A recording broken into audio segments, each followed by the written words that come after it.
Good evening, everyone. This evening is our monthly meeting of the Board of Adjustment. We are committed to a transparent process and encouragement of public comment during our meetings.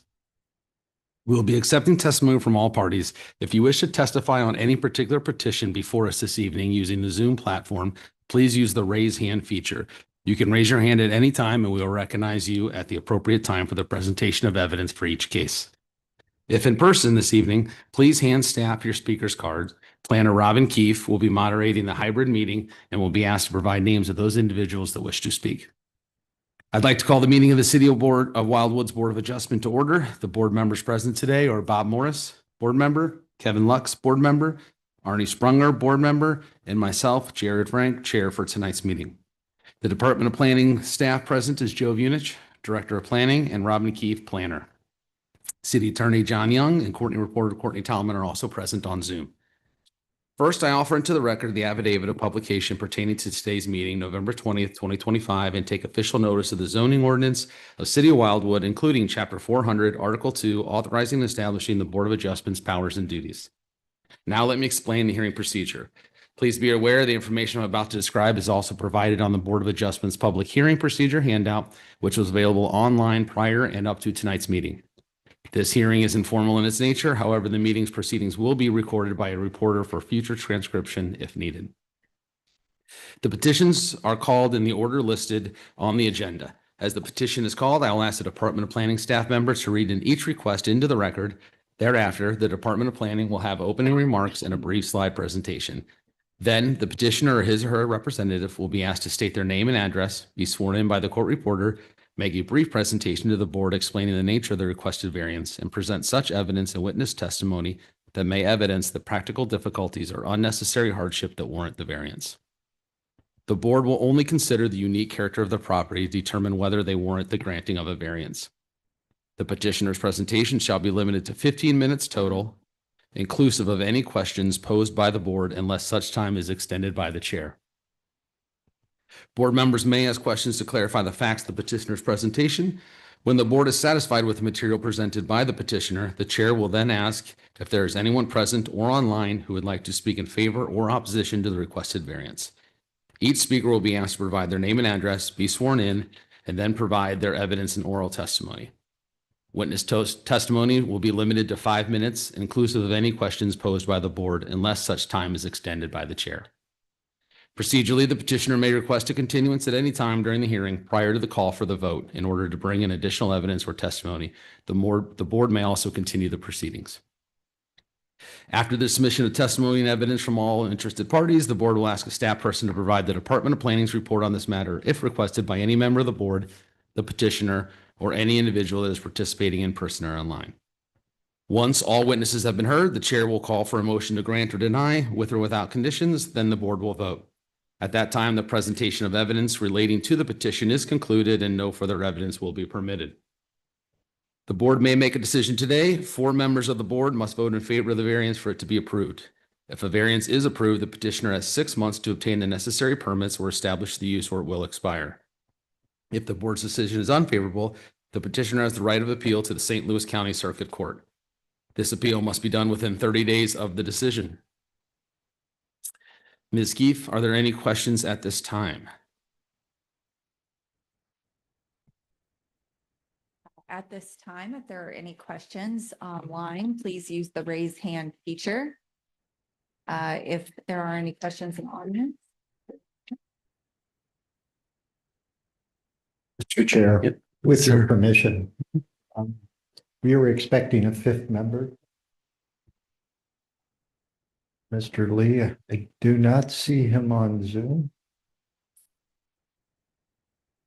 So as a policy that's been adhered to by the Board of Adjustment, if any of the petitioners would like to postpone, because as the chair mentioned, the variance can only be granted with 4 votes. So tonight, with only 4 of you, it has to be unanimous. I do want to make mention of that. And then secondly, the first item on tonight's agenda, Minton Martini, the sign request. We are working together and we think we have a solution. The solution needed a little assistance from the sign manufacturer as well as our lighting consultant. So we expect it to be back at the December meeting. Thank you.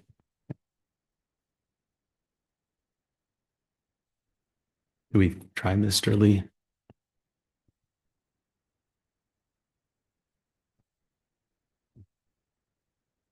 Any questions online or from the audience at this time, Ms. Keefe? Mr. Chair, I saw no raised hands. At this time, I will ask the board to make a motion.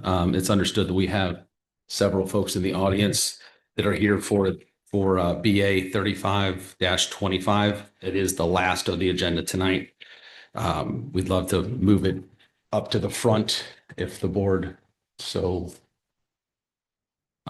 sees it fit. So can I have a motion to move BA 35-25 to the first hearing this evening? Yeah, I'll make a motion to hear case 35-25 first on the agenda.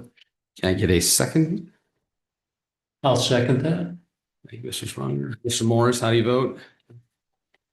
And Mr. Lux? Approve. Mr. Sprunger? Approve. And I approve as well. So we'll move BA 35-25 to the first. That being said, will the department please read that request into the record? Certainly, Mr. Chair. First item on tonight's agenda via the motion and action, BA 35-25, Sherry Edwards, 2311 Dartmouth Bend Drive, Wildwood, Missouri, 63011. Request an exception to the minimum yard requirements general for the purpose. Excuse me.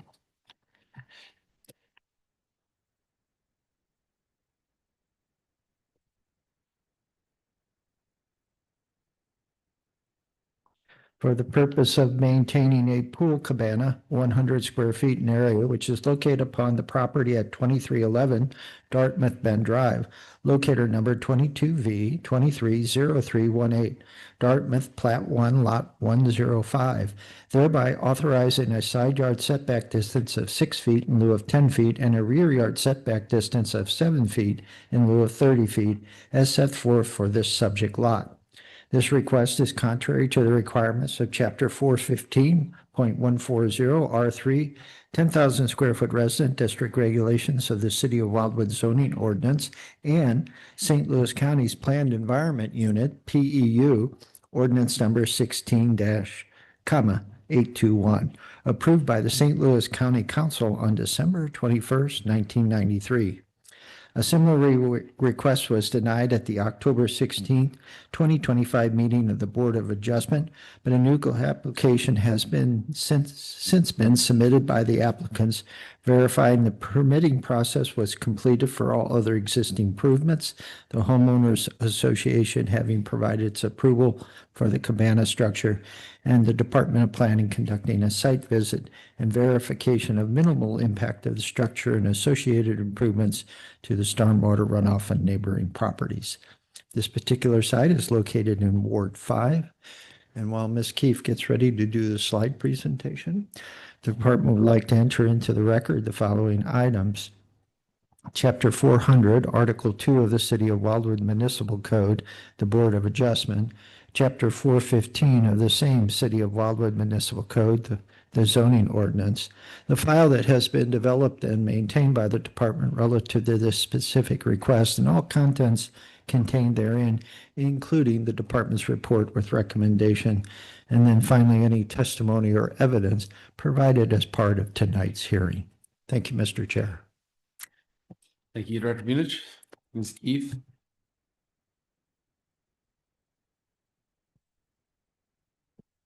Mr. Chair, I do have an update. Mr. Lee is about 5 to 8 minutes out in terms of his arrival. I don't.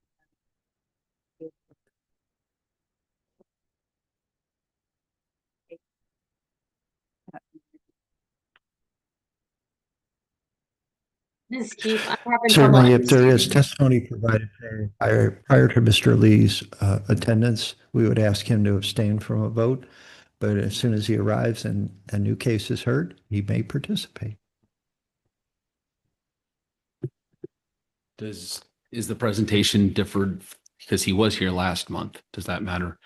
He's seen your presentation unless it's different.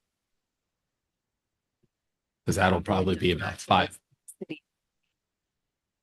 That'll be about 5 minutes. I don't know if that's.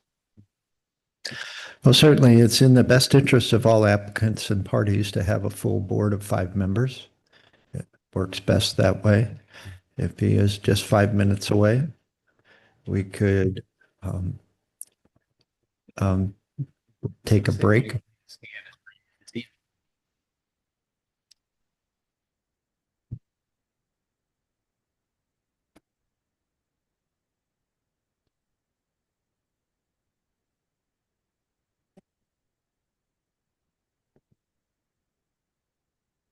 Oh, certainly we have, Mhm. as long as we, at the time of the vote, if he has to be on video and we can register the vote from wherever he is. Mr. Lee, we'll get started with the department's presentation as you make your way here. Drive safe.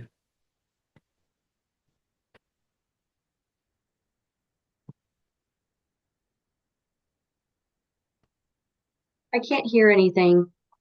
Mr. Chair, members of the board, you have seen this case before, or at least a variation of it at the last meeting. At the last meeting of the Board of Adjustment in October, the members approved a variance for this subject property for the concrete decking around a recently installed in-ground swimming pool. The decking extended several feet into the side yard setback area of the lot. And at the same meeting, the board members did deny a pool cabana structure, which we are back before you discussing this evening, but with some additional information that wasn't available at last month's meeting. So without further ado, I'm going to go into an introductory presentation.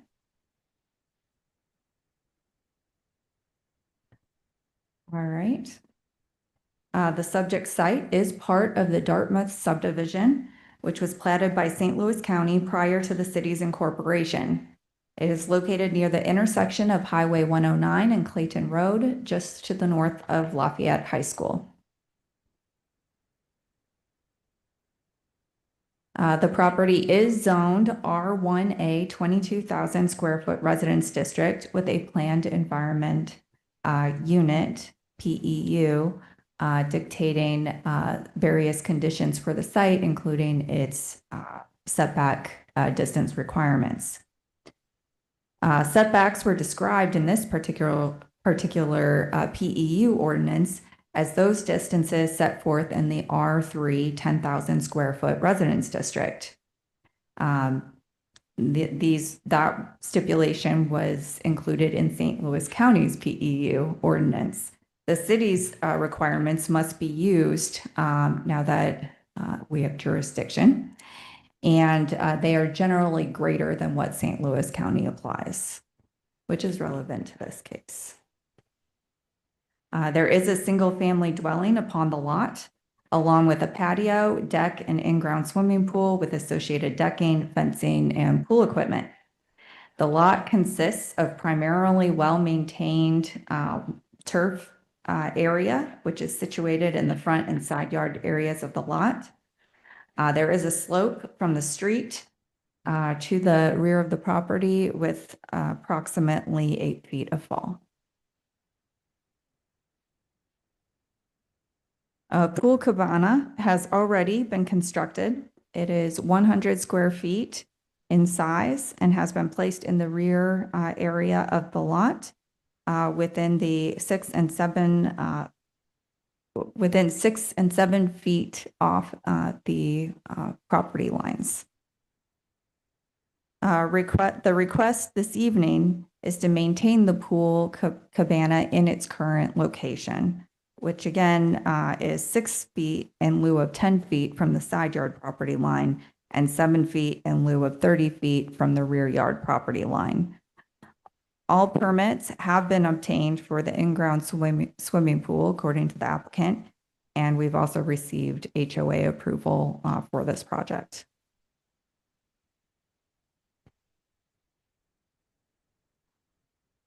This is looking northeast at the petitioner's rear yard where the swimming pool was installed and the current pool cabana structure. Here we're looking north at the front of the petitioner's dwelling. Here we're looking west on Dartmouth Bend Drive.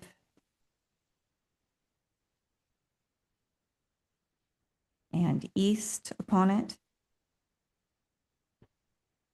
This is looking north, again at the petitioner's rear yard. This is a close-up of the pool cabana structure.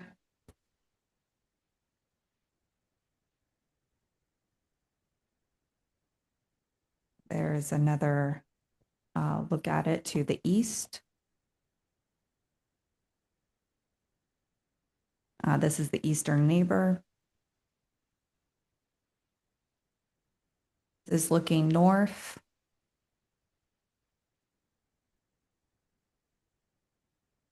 South towards the rear of the petitioner's dwelling. West. And east again. The department did conduct a site visit to assess the stormwater drainage situation, and what we discovered is a number of measures that appear to be have thoughtfully designed in order to do so, including plantings, gravel, and drainage features. The department has received several comments in opposition to the request, including from 8 different households. The department has also received 2 households, letters from 2 households that are in support of the request. And that concludes my presentation this evening. If you have any questions, Director Vunich and I are available to answer them. Thank you, Ms. Keefe. Yeah, I do have a couple quick questions. Remind me, and maybe the board, was the cabana installed? I mean, a permit was required, correct, to install and establish the cabana? Is that right? Yes, Mr. Sprunger. As was mentioned in October at the board's meeting, a structure in the city of Wildwood is defined as any assemblage of material for use or occupancy. It's a very broad definition. The cabana meets that definition. So it's a 2-step process. The property owner, the contractor, whatever the situation might be, needs to submit a set of plans to the city. We do the authorization process, and St. Louis County does the review of the building or structure relative to the codes, issues the permit, conducts the inspections, and then the city finalizes it by issuing the permit. Okay.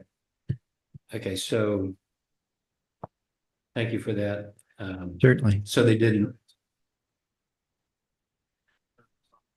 Yeah. Thanks for being here. Okay, so the permit actually wasn't acquired before the cabana was built. No, and I believe the petitioners will explain the circumstances, but again, the situation to us is more black and white. We have a structure, we don't have an authorization or permit, so that's why it's here.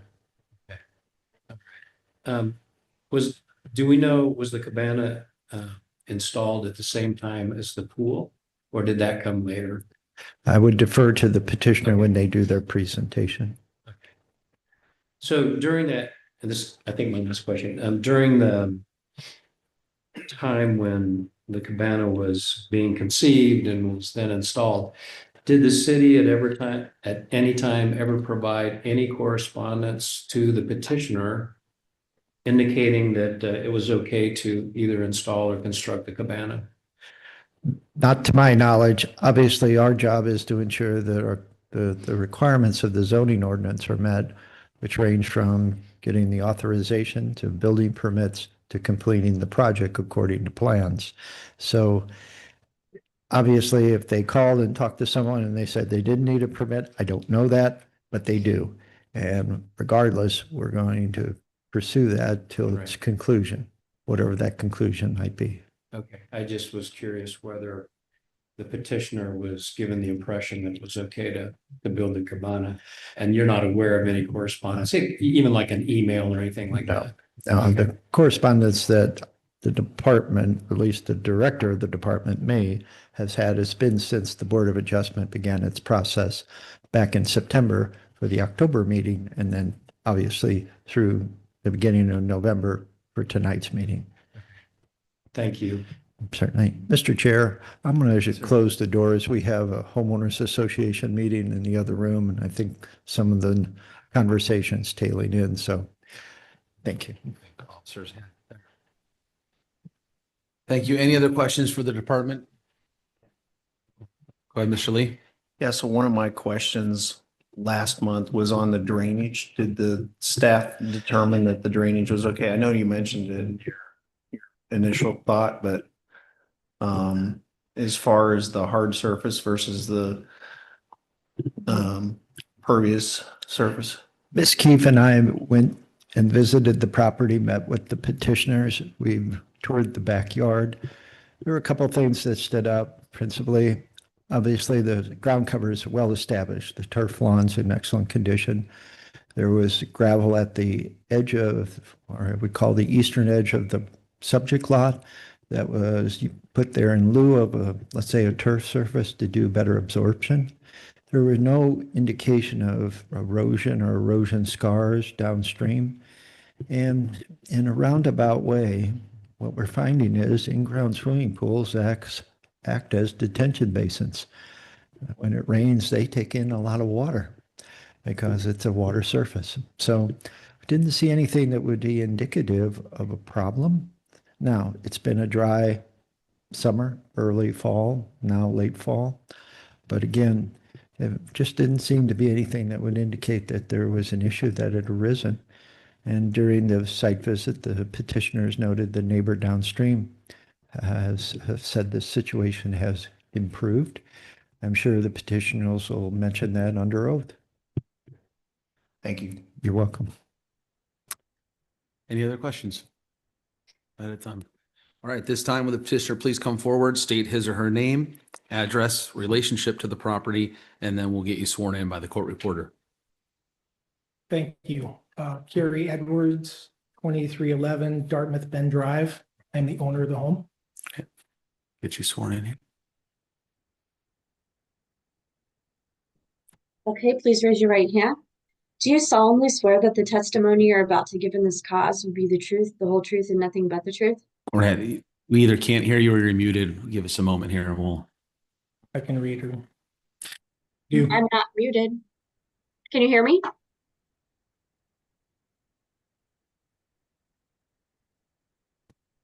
Can you hear me?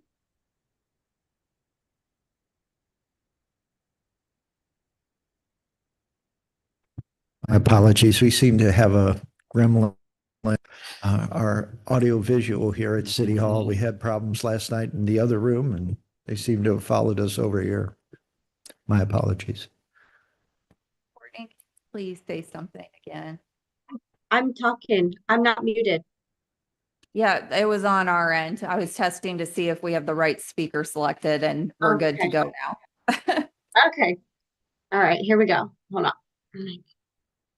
Okay, please raise your right hand. Do you solemnly swear that the testimony you're about to give in this cause will be the truth, the whole truth, and nothing but the truth?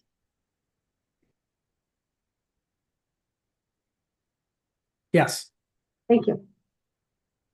All right, Mr. Edwards, if you could explain the nature of the request and the hardship or practical difficulty necessitating the variance as it relates to the character of the property only. As a reminder, you have 15 minutes to present, inclusive of the board's questions, unless the chair allows additional time. Floor is yours, Mr. Edwards. Thank you for allowing us to be here today. We'll try and be very brief.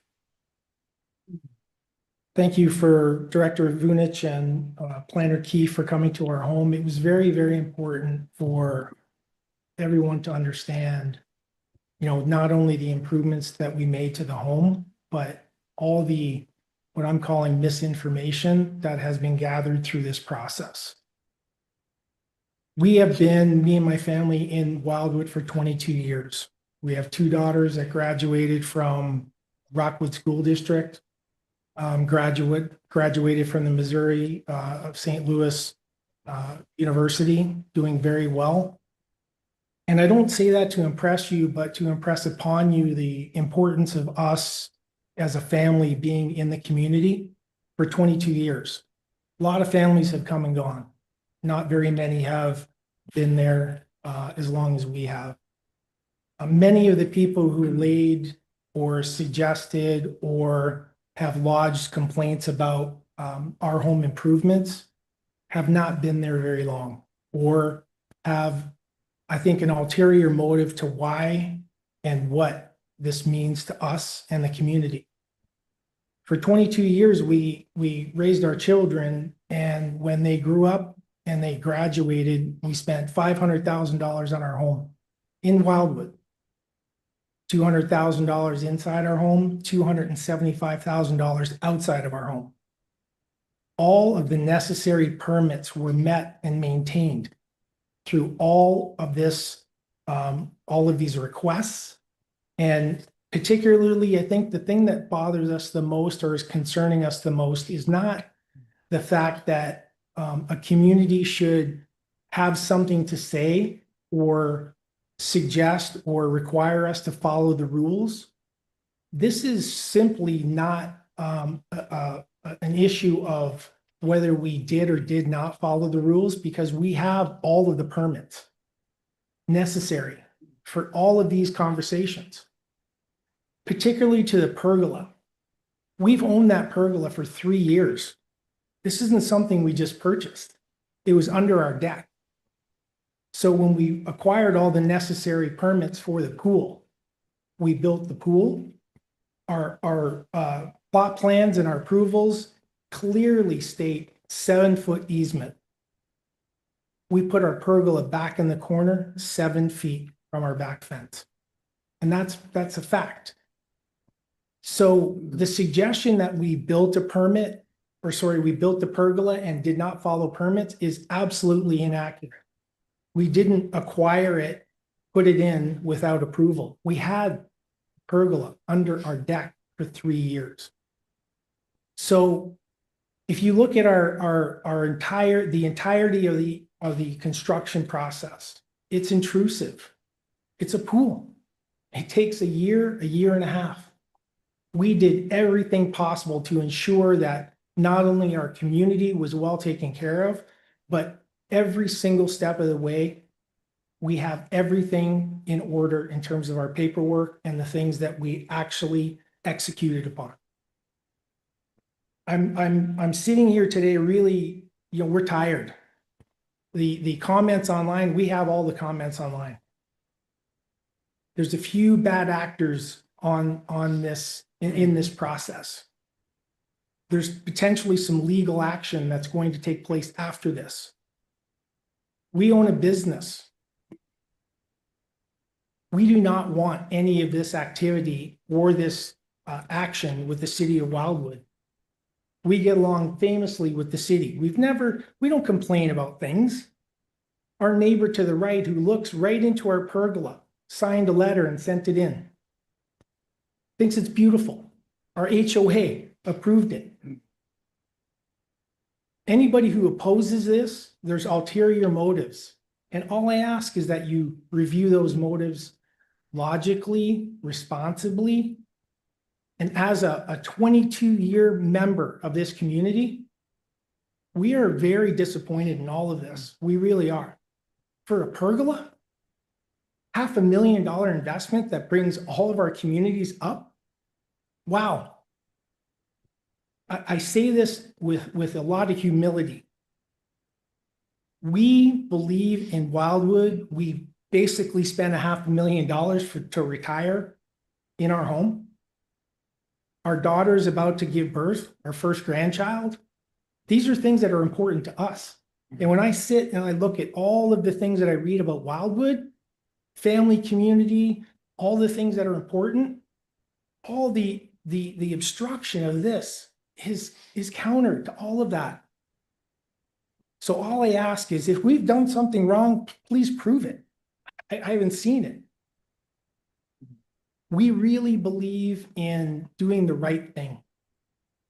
Complaining about trucks going up and down the street, come on. We've had FBI agents, knock down doors across our street. One of those people complained. The biggest complainer can't keep their grass watered or invest in their properties. We don't complain. That's none of our business.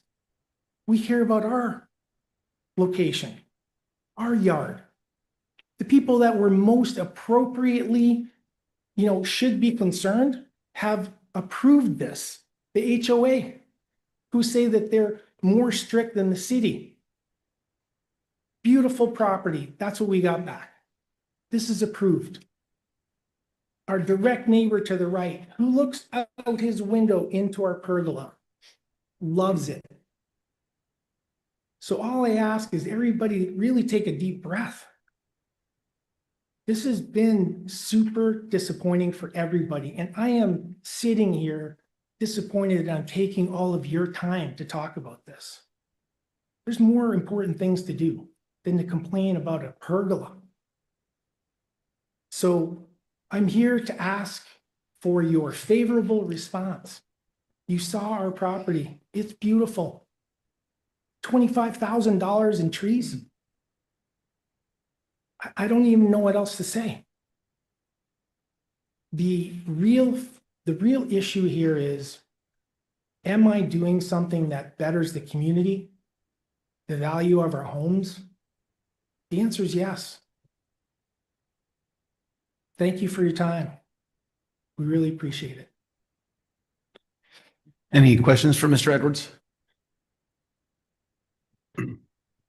Well, I guess I do have a question since my earlier question needed to be redirected to you. So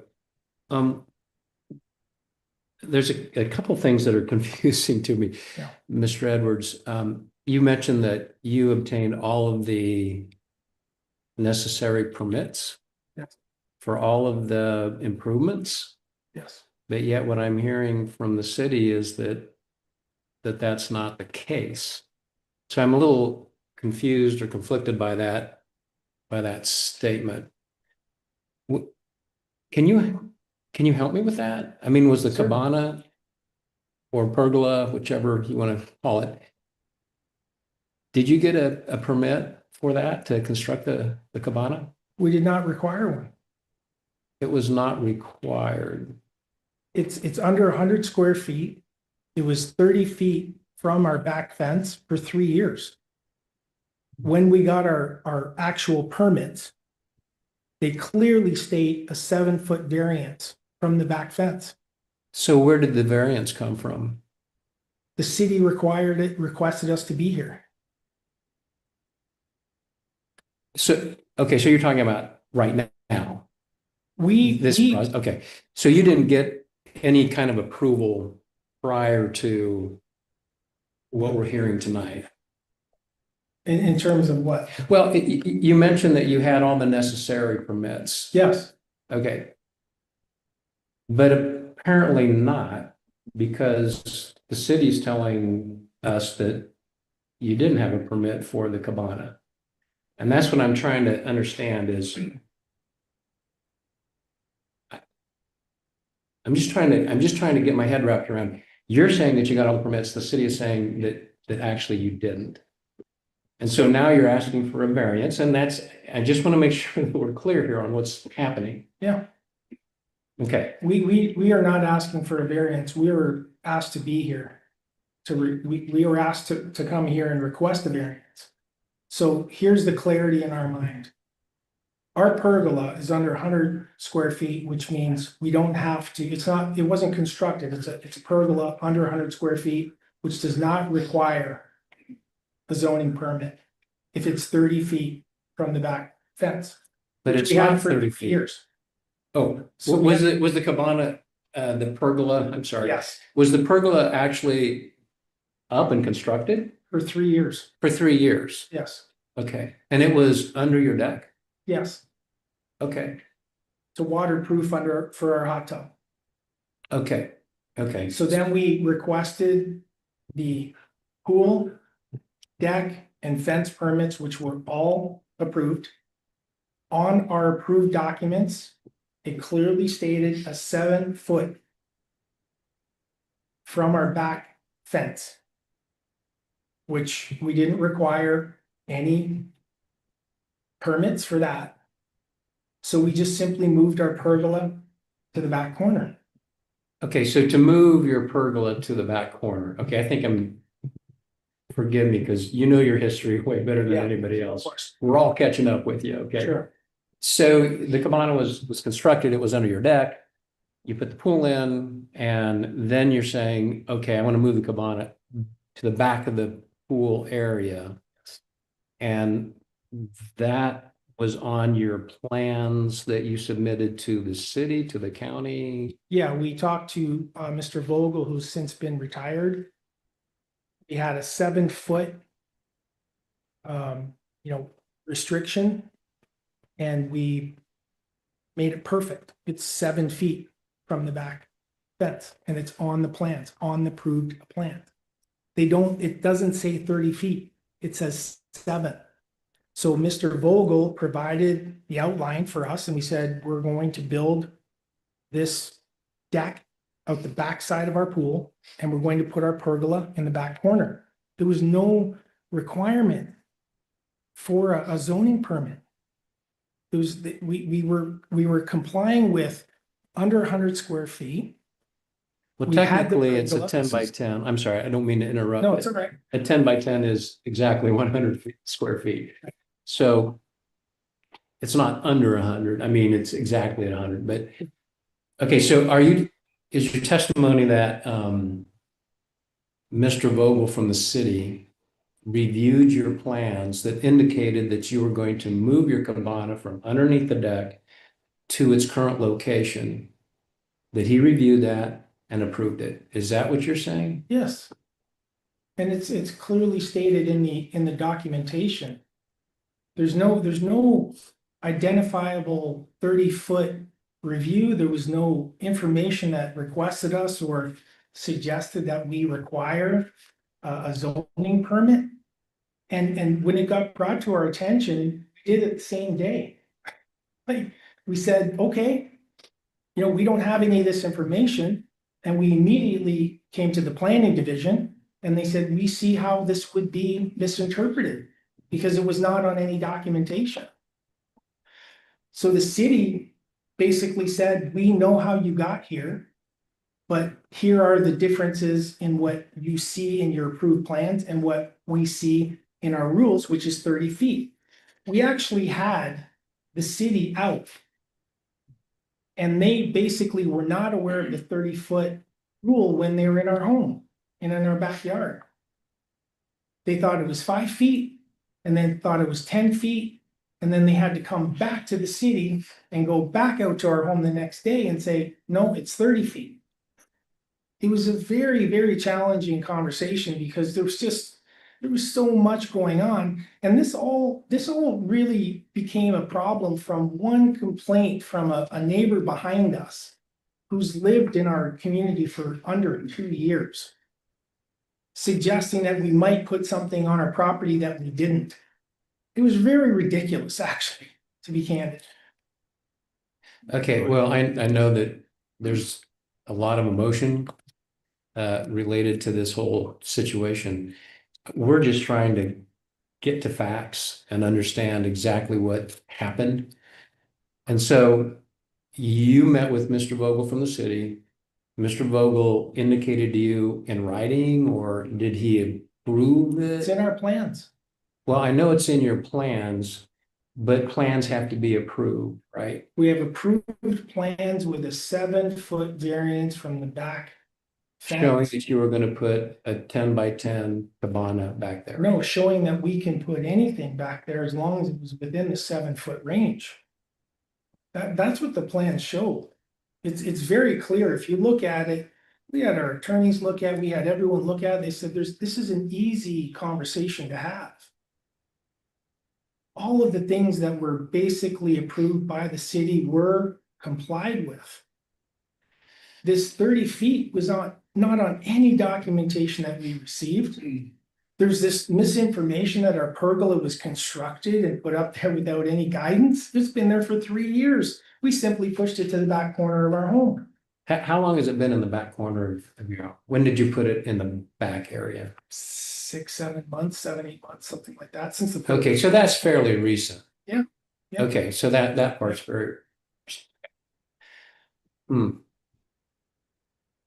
Okay, Can I ask a clarification question that might help on something I think you're pushing at? So you've mentioned the plan that was approved, and you said it shows the approval for a 7-foot variance.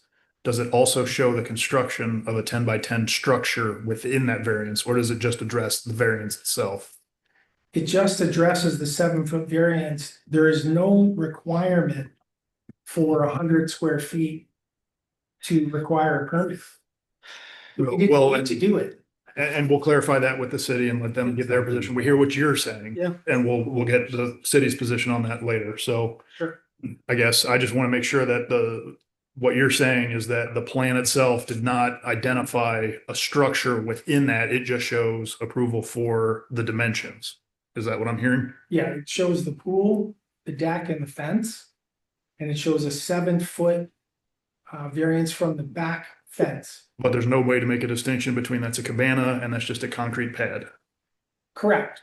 And Okay. when we reviewed the rules, the rules do not stipulate or request us to require or ask for a permit because it's 100 square feet. There was no need to ask for that permission. well, I do find it rather interesting because anytime there's a variance to the zoning ordinances, that has to be approved by this committee, this board. I've been on the board for quite a few years now, and I don't recall ever seeing a variance request that you're talking about. Now, my memory may not be perfect, but I think I would remember that. Are you sure that you had a variance approval? Because that has to come before a board, unless I'm missing something here. We didn't need one. You didn't need a variance. It was under our deck. It was 40 feet from the back fence. No. We're talking about your current location. That's now 7 feet from the back property line Right. instead of 30 or 40 or whatever. Right. 30 is the minimum, right? So I thought I heard you say that you had a plan that showed the variance and it was approved, but a variance. Not a variant. Right. Yeah, I don't believe it's a. Okay. My. So you're saying, okay, I'm sorry, just. Yeah. Whoever reviewed your plan from the city, I've got to believe, and this is going to be a question maybe back for the department, but I think the city is very aware of what the setbacks are for properties. It seems interesting to me, and maybe it happened, I'm not saying it didn't, but it's interesting to me that a city official would say the plan is okay when clearly being 7 feet away from a rear yard's boundary line would be approved. It just seems very interesting to me, and I would like the city maybe to address that, because if in fact the city did say the plan looks good, 7-foot setback is fine with us, I think that's an important fact that we need to know. So I am going to ask the city, or maybe I have to hold that question till we're done having our dialogue. But I am going to want to know the answer to that particular question. So I think the clarity is this. We had our pergola for 3 years. We acquired all the necessary permits for our pool, our fence, and our deck. the documents clearly state a 7 foot from our back fence For what? for anything For anything? Okay. under or at 100 feet, to your point. It's not under, it's 100 feet.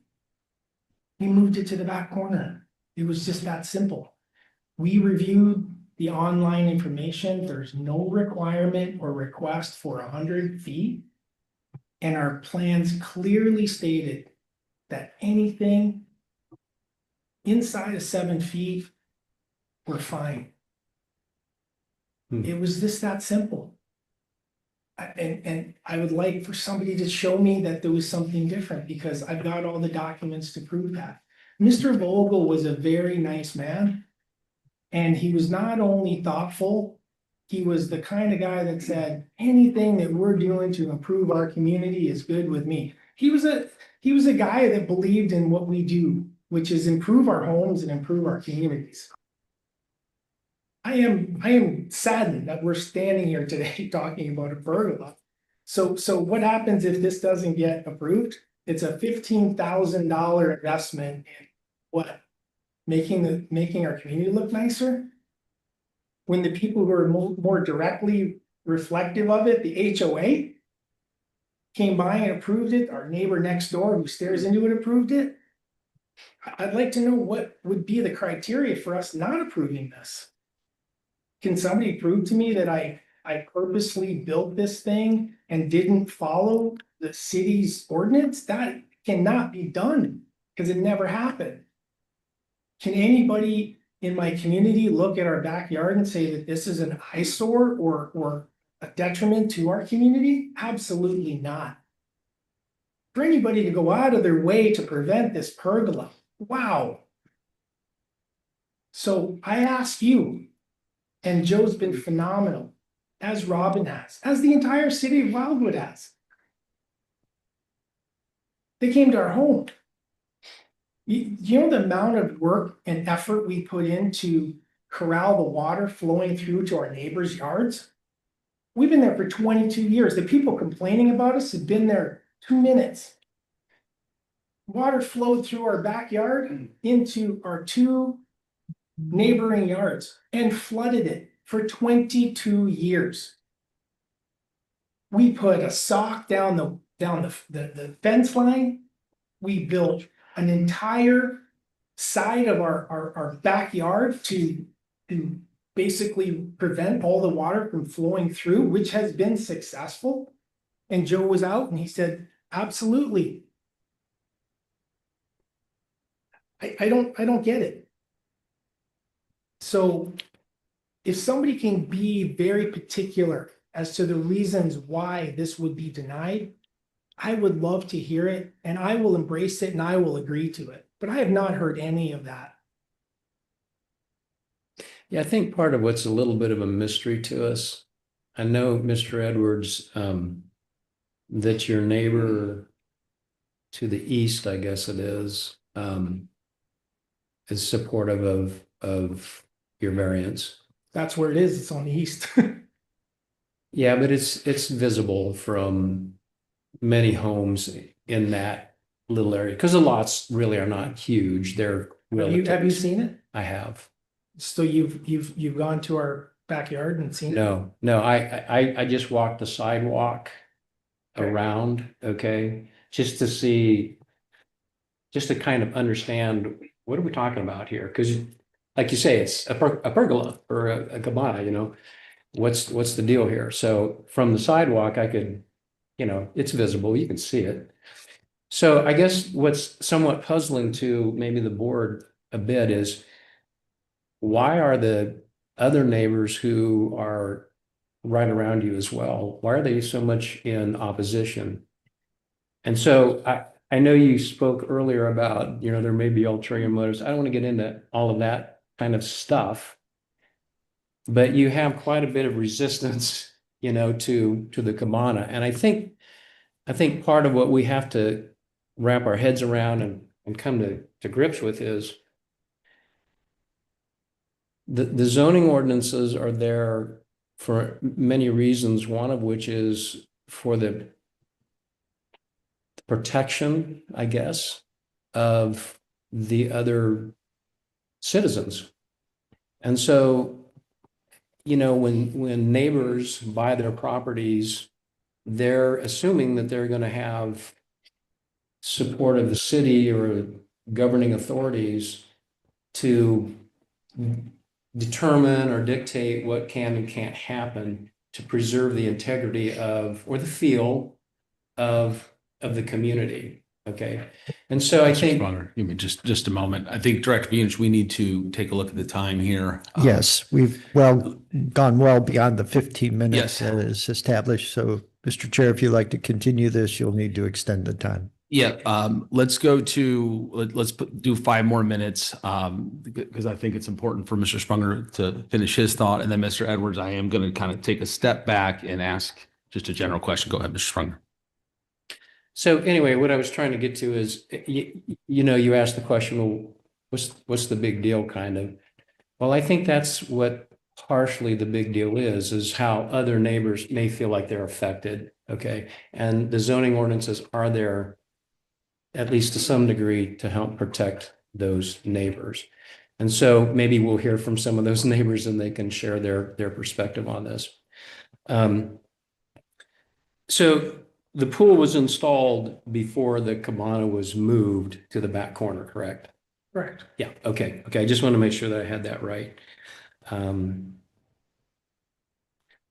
I think that's all I have for now. Thank you, sir. I appreciate it. Thank you. So, Mr. Edwards, I am going to take a step back and just ask, you know, as this board's task or is tasked with looking at the hardship or the practical difficulty that's required. So it kind of comes back to why this pergola, which, you know, you answered, you know, primarily answered that you had it already and it was doing what it needs to do and you moved it.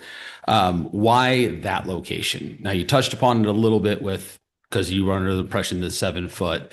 Have you looked at any other? It looks like there might not be any other areas, but have you investigated that to say, hey, this is the only way this works in my yard? Because then that gets into the hardship. If there's no other area. So tell us a little bit about the process. I know it's a little bit tougher once it's there, but since then, have you taken a look at your yard and just said, hey, this just isn't going to work anywhere else? Yeah, absolutely. Okay. And thank you for the question, because that's an excellent question. If you refer to Joe and Robin, the pergola was put in the back corner to resist water flowing through our yard and moving in all the way through our yard into the other yards. It was an appropriate place to put it. All the trees and all the plantings were absolutely put in place to prevent water flowing through. So yeah, we did. I could be difficult. I can take that pergola and put it in my right in front of my neighbor's window, 30 feet from the back fence. Is that what everybody wants? I could do that. I could follow the rules and make things more challenging for everybody. But that's not what we want. So thank you for the question. It was put in the back corner to control water flow. It's a beautiful place right in the back corner. My neighbor loves it. And if anyone has gone through our backyard, not very many homes can see our pergola. Maybe 2. And when Robin and Joe were out there, I said, do you want more trees? We'll put more trees in. We had $25,000 of trees. It's beautiful. So I thank you for the question. That's why we did it, because it's an appropriate place to put it. And it did a really nice job corralling all the water flowing through our backyard. And if anyone knows our neighborhood, that flows through big time. And our direct neighbors, for which one of them complained, which I have no idea why, we don't even know who they are. 3/4 of these people complain, we don't even know who they are. Most of them spend all their time at home and don't leave their home. So I see why there's this focus on it. We work, we leave the home. But the most impactful neighbor loves it. And Joe and Robin both, reviewed it and said, this is pretty good. And we're thoughtful. So thank you. Anything else you'd like to add, Mr. Edwards? Any other questions? I recognize time is running short, so Yeah. just a quick yes, no question, just to clarify something for me is, you mentioned the HOA approval. Did that happen before, or was it pre-approved, or was it approved after the fact by the HOA? Well, as I mentioned, we've had our pergola for 3 years. No, So- no, you said it was approved by the HOA, which would mean the Yes. current placement. So was that a plan that was submitted and then you moved it, or did you put it in place and then have the HOA to approve it after the fact? That, Yeah, well, when it got brought to our attention that there was a requirement for a zoning permit, we immediately applied to the planning division that day, I think within an hour. And we immediately called the HOA and asked the HOA to come and view our backyard. And they immediately said, we approve of this. So like we didn't slow play it. We basically were put in a spot and said, what's the situation? I'm like, we have our pergola. We asked the HOAs for approval. They came by, reviewed our backyard and said, we approve. no, thank you. Thank you. All right, thank And you, then Mr. Edwards. and this will be a quick one too. Yeah. You mentioned that the pergola was under your deck or some other place for 3 years? Yeah. Okay. Was it serving its purpose there? Yeah, well, we built out our deck. We built a waterproof underneath our deck. So our entire deck spans the entire backyard and it's all waterproof. Okay. The pergola was meant to prevent water from going in the hot tub. Now we built it underneath the deck. So the pergola entire was under, deck from the end to end is all waterproofed. sure. Could the pergola just be back there? No. We just spent $20,000. No, because it would be expensive, or no, because it's physically altered or whatever? Both. Okay. We spent $20,000.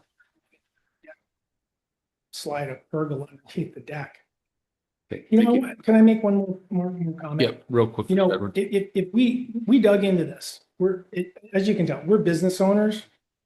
We have 60 employees, not new to things that are challenging every day.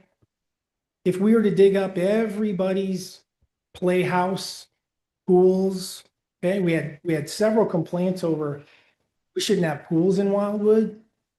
So I asked Mr. Sprunger, when you talk about people who complain, why? We acquired all the comments. I would love to talk to each one of those if you guys have time. We do not. Okay, so Yeah, and let me just take this back, just if you don't mind, Mr. Edwards. We're just going to take it back to kind of the function of this board. It sounds like there's plenty thank you. for the neighborhood to figure out on their time. Yes, it's unfortunately that happens, but yes, the board tonight is interested in the difficulty and our task is to simply say that this meets the requirements for a variance, and that's what we intend to do. So thank you. Appreciate Director Vunish, anything you want to add before we call any other members up?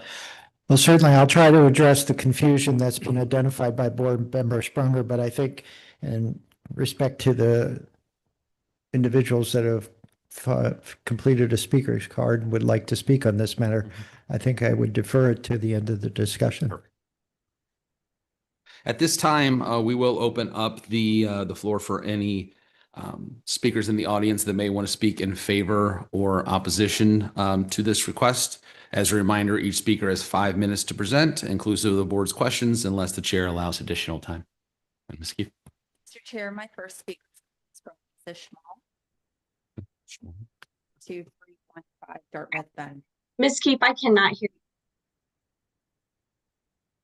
Courtney, can you hear me now? I can hear you now. Okay, I was just saying, Mr. Chair, my first speaker's card is Lisa Schmalls with 2315 Dartmouth Bend Drive.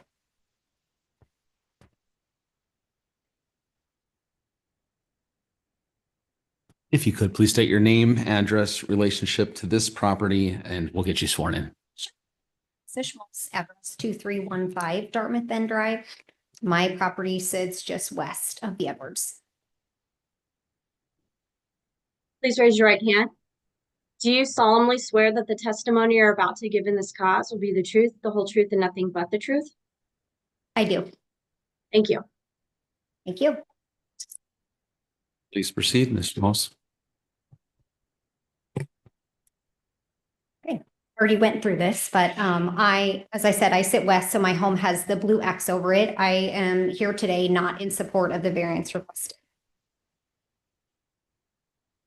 These are some pictures. Perhaps it'll be helpful based on previous conversation, but this is the Edwards house from the back. Obviously, it's been an ongoing construction. I know that hasn't been favorable for them either, but it's been going on for a long time. You can see the pergola under the deck as it sits there. My big concern for wanting to address this is there was no fence. Even temporary fence around the pool, even when it was filled with water for multiple months.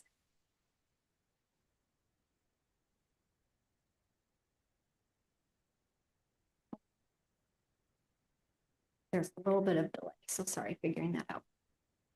In July of 2025, a fence was finally put around the pool and the fence was over the property line significantly. There are 22 feet between the houses. Mine is on the left here, the Edwards is on the right. The distance from the Edwards house to the end of the fence was 14.5 feet. The remaining distance from my house to the end of their fence was 7.5 feet. We're not talking about a slight variation, but we're talking about an obvious something is off here situation. They were on their third contractor at this time, and he even agreed with me that the fence just didn't look right. And then you could see the difference in the levels there. I initially texted Sherry. I had asked her 3 different times to see a survey so I could compare it to the survey of my house, the one I had done when I purchased the home in 2014. After continual non-responses from Sherry, I sent a text to both Carrie and Sherry. I felt it would be right to include both of them. Maybe Carrie had the documents that would help us resolve this issue. Unfortunately, I was met with hostility and an overall attitude that this was my problem and not theirs. After an extremely rude responses from Carrie, including, I have made my attorney aware if we need to go that far. Lisa, we are not messing around with you. Prove your property line, and end of discussion. I still proceeded to try to handle this amicably when I saw Sherry outside with the contractor. I grabbed my original survey and ran outside hoping to try again. Sherry told me rather rudely she did not want to talk to me. Carrie joined her and there was a verbal altercation in the yard. I was told that if I did not like their fence where it was, that I should move. And that their planned proof from Wildwood was all that they needed. Additionally, to stay off their yard. I tried calling many departments at Wildwood, St. Louis County even, and no one was really able to help me because the Edwards denied the issue when they were approached about it by the city. I was told by Wildwood that they had to have a survey in order to have an approved plan from Wildwood. Additionally, Wildwood would never approve one homeowner's project encroaching into another homeowner's property. By the end of August, I was forced to do my own survey to prove the encroachment because my word alone wasn't getting me anywhere. $250 later, it was found that they were encroaching in my yard for 43 feet long, 1.2 feet wide. In addition to the irrigation system being installed on my yard. I initially asked them verbally if they would reimburse me for the survey I had to do for their project, and they said no. I texted them a paid invoice and receipt of findings of the survey and got no response. I also sent a letter via certified mail, which they did receive. As we sit here today, they don't seem bothered at all by the fact that they did not follow the process necessary for such a project. They never did obtain a survey, and even when I brought this to their attention in a very cordial manner, they met me with blatant disrespect. They haven't just disrespected me, they've disrespected you in this entire process as well. In your attempt to include nearby residents in this process, they did everything they could to keep the neighborhood from having any idea this was going on. The same day as the sign was installed, they removed all the postcards and parked their truck directly in front of the sign. Even though you encourage neighbors to participate, they have shown in their actions that they don't want to hear from us. They only want to do what they want and will go so as far to obstruct your processes. The placement of their backyard is smack dab in the middle of the neighborhood. There are at least 7 houses who have direct view of this structure, and I believe most of the houses, in addition to the other neighbors in the neighborhood, have denied this request for the cabana. They are asking you to go against the established rules for our city. The people who call Wildwood home do so because we're a little off the beaten path. Some people couldn't stand being 15 minutes from a major highway, but we secretly love that about our homes. There's a huge push to preserve the natural beauty of nature here. Pulled straight from Wildwood City website, what makes Wildwood feel like home? Abundant open spaces and preserved nature, safe neighborhoods and a strong community spirit, ongoing efforts in conservation and thoughtful development. Imagine if every home in the neighborhood had a structure just like this in their backyard. This is not Wildwood. Approving this variance has many negative implications for our neighborhood, specifically reducing open spaces, increasing visual intrusion and setting a precedent for similar requests. Lastly, I know this hasn't been discussed yet, but I can assure you it's in the works. They are also wanting to put a shed on this other concrete slab, which is on the other side of the yard, which again, there hasn't been much conversation of. Throughout this process, the Edwards have shown a lack of communication and consideration for how their actions affect neighboring properties. This pattern of behavior clearly demonstrates that they do not. To extend. I need one more, please. Thank you so much. This pattern of behavior clearly demonstrates that they do not follow established procedures or respect required property boundaries. Granting them an exception would only reinforce this disregard for compliance.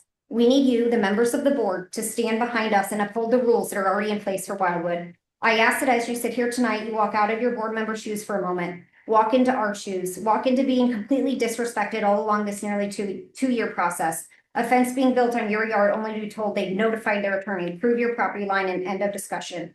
A yard sign meant to notify you of an upcoming meeting blocked and paper notifications removed as an attempt to try and keep you uninformed.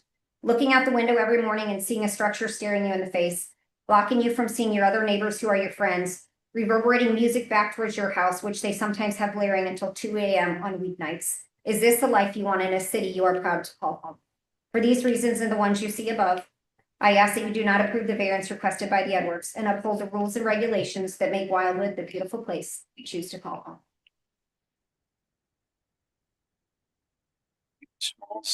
Does anybody have any questions? And then we'll decide on the additional time. Do you have any questions?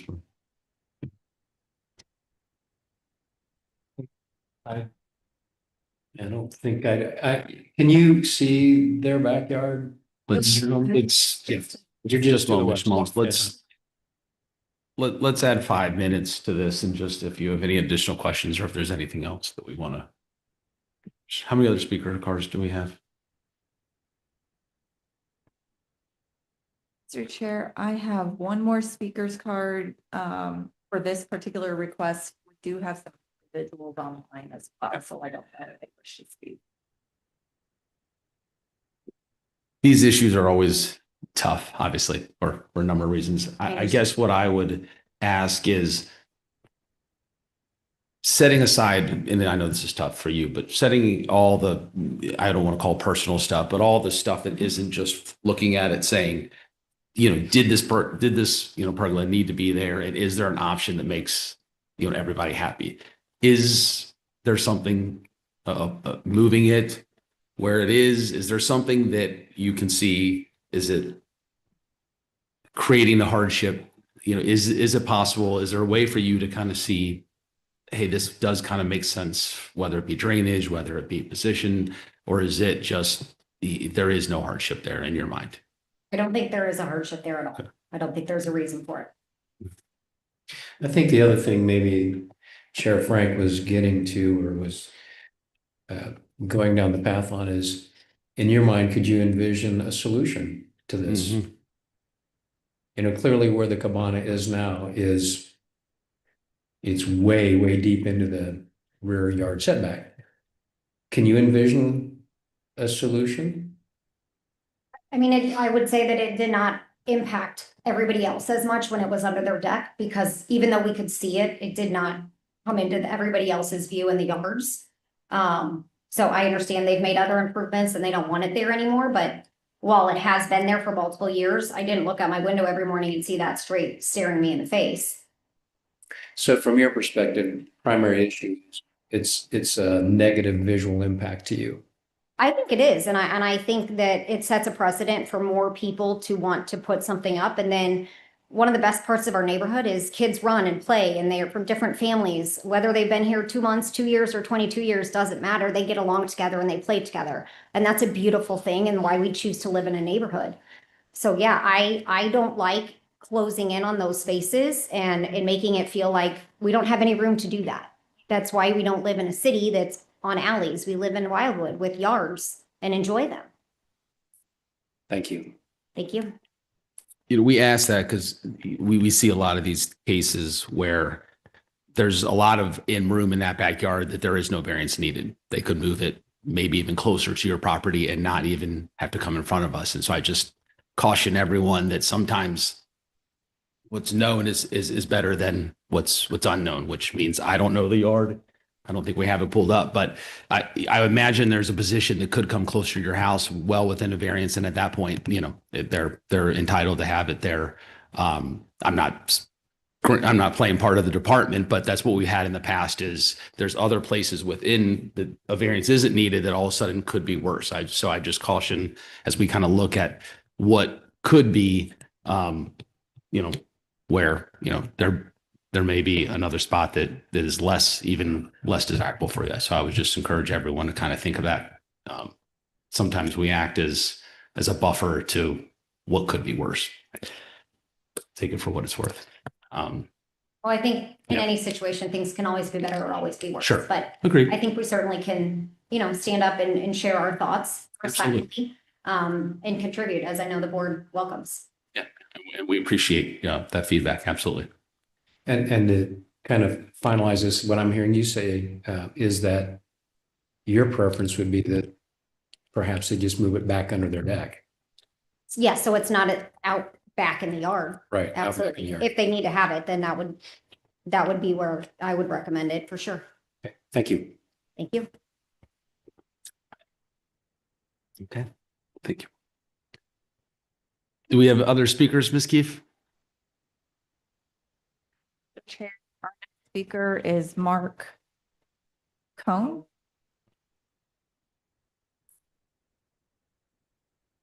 At 504 Dartmouth Crossing Drive. Good evening. If you could state your name, address, relationship to this variance request, and we'll get you sworn in. Sure. Mark Cohen, 504 Dartmouth Crossing, second house in on the subdivision, been there for 25 years. Please raise your right hand. Do you solemnly swear that the testimony you're about to give in this cause will be the truth, the whole truth, and nothing but the truth? I do. Thank you. By Mr. Good Cohn. evening. Thank you for having me here this evening. As a devoted Wildwood resident of 25 years in the subdivision, I've seen people come and go, and we've been there through the entirety of it. I have to speak frankly that I walk the neighborhood quite often with my dog, and I was really perplexed when I walked by the house the first go round in this experience when there was a pickup truck parked in front of the sign.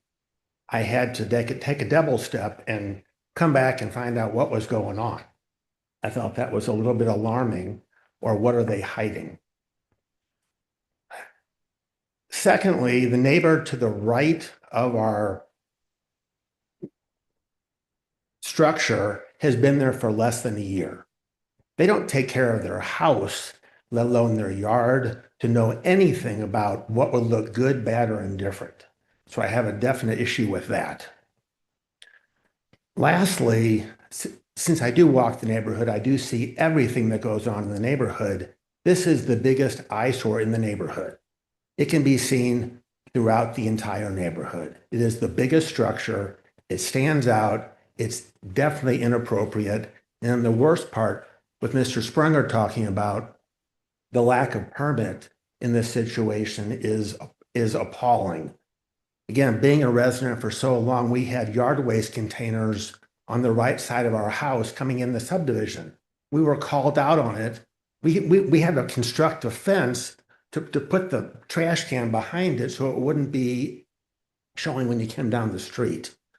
Wildwood is so wonderful to live, but if you want to remove a tree, you have to have an act of Congress. So this is really quite, I mean, again, we've been through all of this, everybody has. I just think this is completely ridiculous that we have a structure like this that was not permitted, that we're even thinking about talking about here. Put it back under the deck or lose it. It's definitely a very big albatross. Thank you very much. Thank you, Mr. Cohen. Any questions for Mr. Cohen? Okay, thank you. All right. Next speaker, Ms. Keefe. Mr. Chair, there are several individuals online at this time. If any of them would like to speak on this matter, please use the raise hand feature.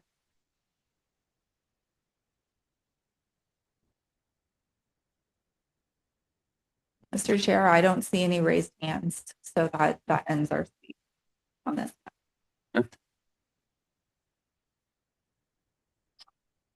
Would anybody like to hear an oral presentation of the department's report? Seeing none, no. Director Vunich, any final comments? And I think Mr. Sprunger is going to have a couple questions for you. Certainly, Mr. Chair. Thank you. Mr. Chair and members of the board, I want to kind of go through the process that has brought us here tonight relative to this particular structure. Since the inception of the city of Wildwood has contracted with St. Louis County, Missouri for plan review services, inspections, and the completion of permits before issuance by the city. As part of that agreement contract, we are obliged to adopt their building codes and related interpretations. And on our website, we do post information from St. Louis County, given the fact that their codes are the City of Wildwood's codes. There is a document on our website that speaks to projects, things that don't need a permit. And one of them is structures under 100 square foot or less in size and not on a permanent foundation. As you can see from the slides or photographs that were taken by Ms. Keefe, the pergola resides on a concrete foundation, not a foundation, a slab, whatever you would like to call it, flat work. So first and foremost, 100 square feet structure or less in size. St. Louis County doesn't require a permit. We require an authorization. Our grading code says that setback areas can't be disturbed. Construction of improvements in the setback area is disturbance. So we authorize them if they're 100 square feet or less and not on a permanent foundation. And then that particular property owner contractor is completed the process. Permanent foundation, completely different because it's flat work and it's a structure.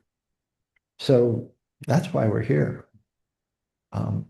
And when the cabana pergola was under the deck, it wasn't in a setback and certainly wasn't visible from the street. We don't enter property because we don't have the authority. That's private property. So we respond to calls, complaints, and do our best to investigate them that way. Code enforcement officers will walk up, knock on the door, no one's home, leave a card and ask for a call. So saying all of that, I can't speak to what Mr. Vogel confided, spoke, or recommended in this regard. All I can tell you is that we have a structure on a slab that's in the rear yard and side yard setback areas, and that's why it's here. So if there's any questions regarding that process, I'll be glad to try to address them. I guess I'll start just to clarify. So I'm hearing two separate issues. There's the size of the structure is greater than 99.999999. So it's a size issue. And then it's also the underneath setup being a concrete pad. So it's two distinct issues, correct? Again, Mr. Lux, remember, our definition of a structure is any assemblage of materials for construction or use, regardless if it's 50 square feet, 100 square feet, or 5,000 square feet. If it's put together and used for occupancy or use, it's a structure and it has to adhere to the setbacks. The differentiation, again, is if it's 100 square feet or less, county won't require a permit if not on a foundation. So. But the key thing here is that it is on a concrete pad. Yes. Yeah. So it does require a permit. Yeah. Well, again, it'll require our authorization and now a permit process through St. Louis County Okay. All right. if the variance is granted. So so the city was made aware of this issue. When did the city get notified that there was concern or a problem? It was early this fall, and as I say, we don't necessarily go looking for Sure. violations. Sure. And I think it was mentioned that a complaint was submitted to the city, and the city responded to the complaint. Okay, so the city was probably notified. I'm trying to timeline together, just to be clear. It probably wasn't very long after the pergola was moved from under the deck to the far corner.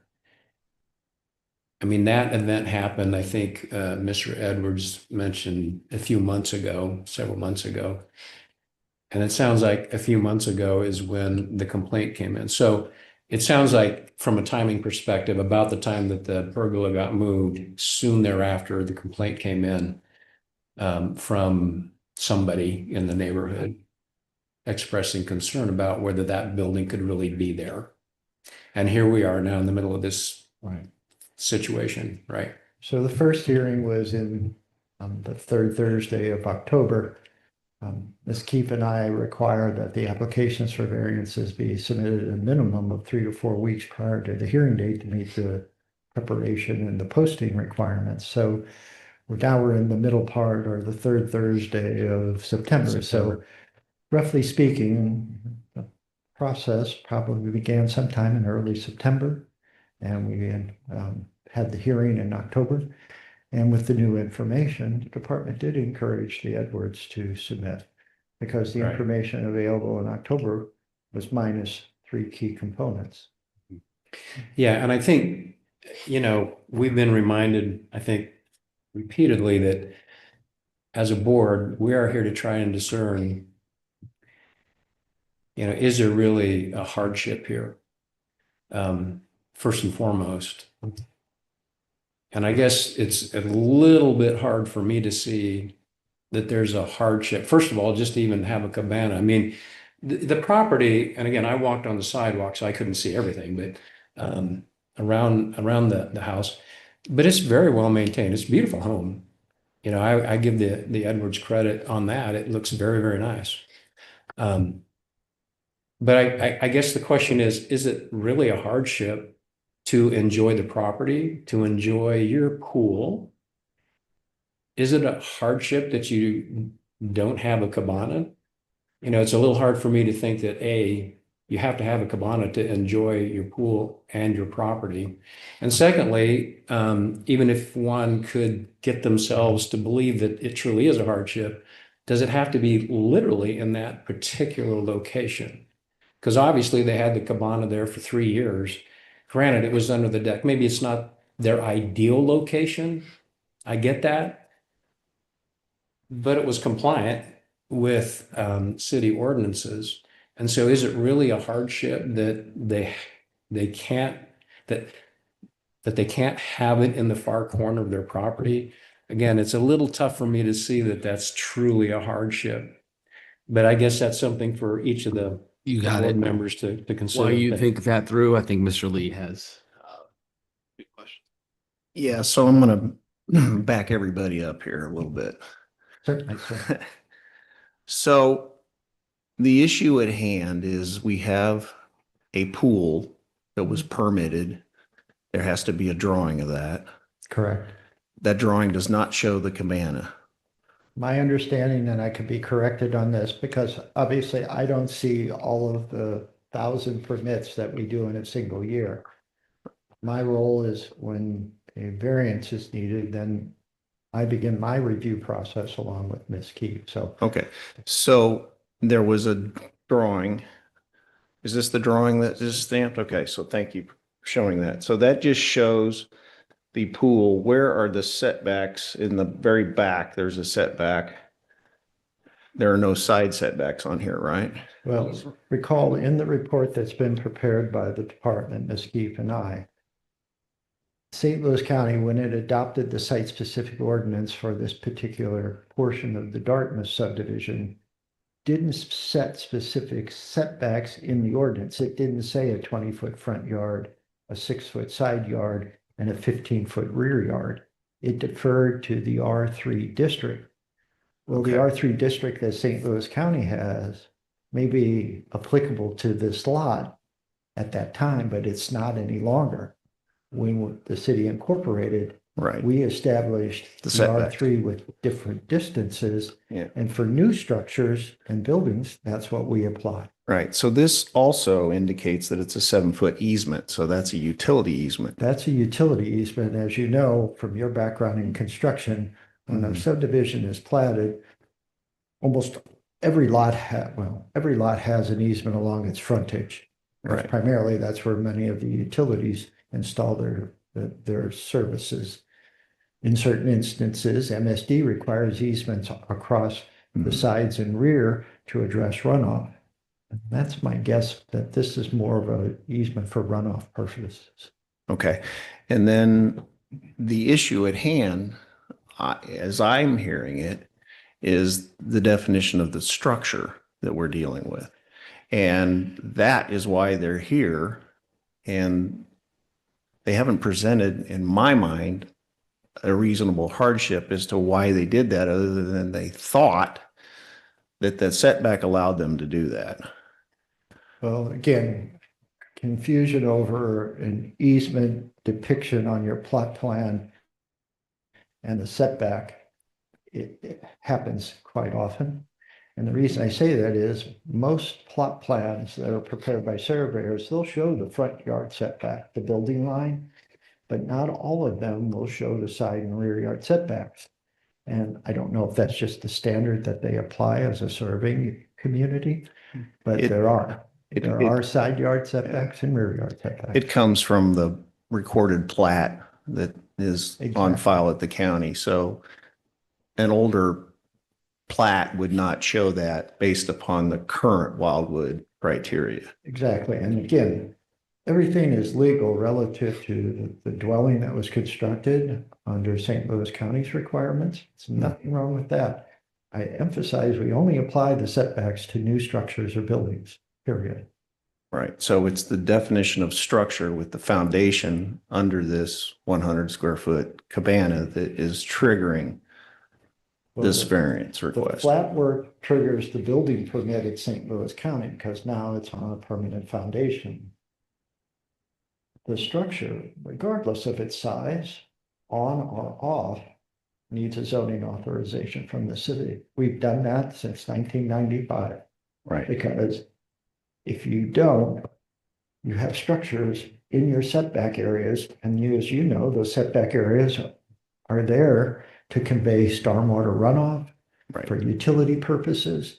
And so it's in everyone's best interest. We authorize structures and buildings to ensure that for whatever reason, they're not creating a problem for people next door, downstream, upstream, whatever the circumstance may be.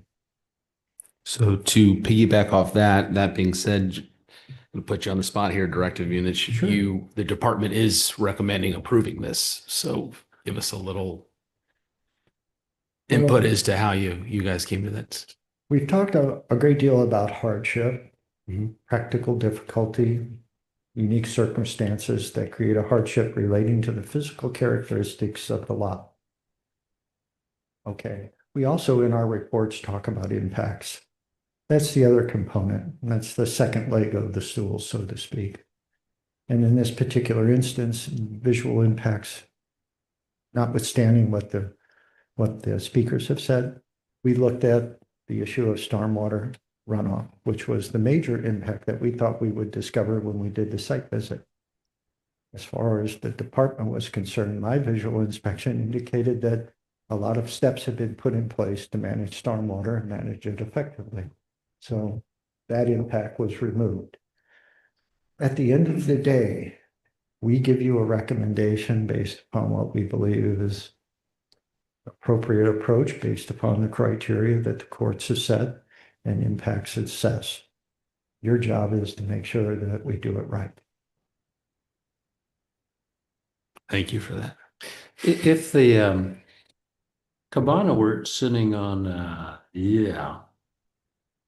concrete piers or whatever, Doesn't matter. And it, It could be on the grass, the turf. It's still a structure. it's still a structure, so it's still subject to the setbacks. Exactly. Okay, so whether or not It's Again, on concrete, doesn't matter. it's just the building permit, the second component of the process. If it's not on a foundation and it's 100 square feet or less, no building permit, it doesn't relinquish the requirement the city has for setbacks. Okay, so you could build the building as long as you were out of the setback, outside of the setback. You wouldn't need a permit. Yeah, okay, yeah, right. We do our best to protect the setbacks for a lot of reasons. Sure. Got it. Got it. So Director Bunich, the question in my mind is, we're in a difficult situation here because we're asking for forgiveness, not for permission, right? It's already there. So Yes. the question in my mind is, if they had come to you before it was constructed and said, we want to put it here, what is the hardship that would justify that over putting it closer to the house, in the middle of the yard, outside the setback? I hear us saying that there's water runoff issues that were improved because of where it was placed, but I'm not seeing a hardship that wasn't remedied because it was already having runoff and other things like that. So I'm just trying to make sure the ends justify the means here, and I appreciate the recommendation and everything else. I'm just trying to put myself in the shoes of what is the hardship here, and I guess what's your position on that? Well, I think the first point in the findings of fact is that typically variances are only granted under the undue hardship relating to the physical characteristics of the property. And I say in this instance, variances would be granted or justified if the primary use can be established on the property, which is the home. Everything after that, it's more of a gray area. And in some instances, we know we deal with difficult topography, floodplains, sinkholes, things along those lines that justify. But we also look at impacts. If we're not creating impacts that extend beyond the property or negligible enough that we consider them not impactful, then we often take an approach that's been described here. Is it good for the community? Is it been reviewed by the HOA and the trustees associated with the HOA? And then the key component that sometimes sways decision is what the neighbors say. It's not something we take into account as the department, but certainly you can't be immune to that. Mhm. Yeah, I think one thing that I observed as I again walked on the sidewalk is I was a little bit struck by how it's almost like the Cabana pool, you know, that property is in the middle of a lot of other properties. Okay. And so as I looked at it, I said, wow, that I wouldn't say the Cabana is a beautiful structure. I wouldn't say it's an ugly structure. I would just say it's a structure. It's just a thing. It's certainly different. I didn't see anywhere else in the community anything that was like it. And so I would say it seemed like while it's maybe not, I guess whether it's an eyesore or not is in the eye of the beholder, I suppose. But it would certainly be different. It would be somewhat uncharacteristic of what the other properties around it are like. Now, does that matter? I don't know. If you're trying to keep some consistency in the neighborhood, then I think it matters. If one isn't so concerned about that, well, then I guess it doesn't matter. But, you know, I think that's part of what makes it hard for me to look at the hardship and say, they can enjoy their home, they can enjoy their pool, they can enjoy their backyard, which is, as for what I could see, was beautiful. You know, they can do all of those things. Do they really have to have a cabana at that location? You know, it's a little bit tough for me to see that. Again, the recommendation of the department favored what are the impacts versus the hardship relating to the physical characteristics of the property. Sure. And I accept responsibility for that. The department's role here is not to mete out punishment. If we did that for everybody that didn't get a permit, the board would have 50 cases every month, and we'd probably have 600 of them per year because a lot of people don't understand the permitting process, or they understand it and just don't want to do it.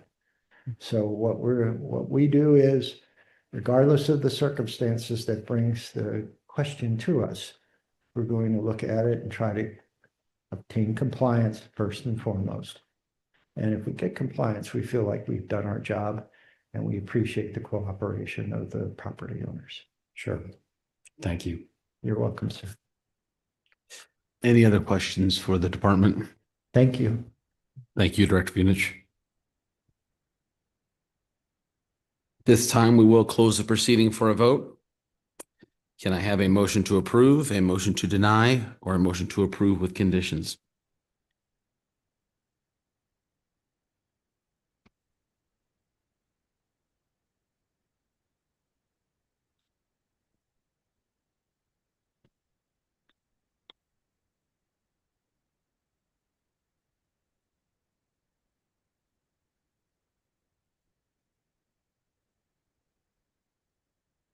I'll make a Yes. motion.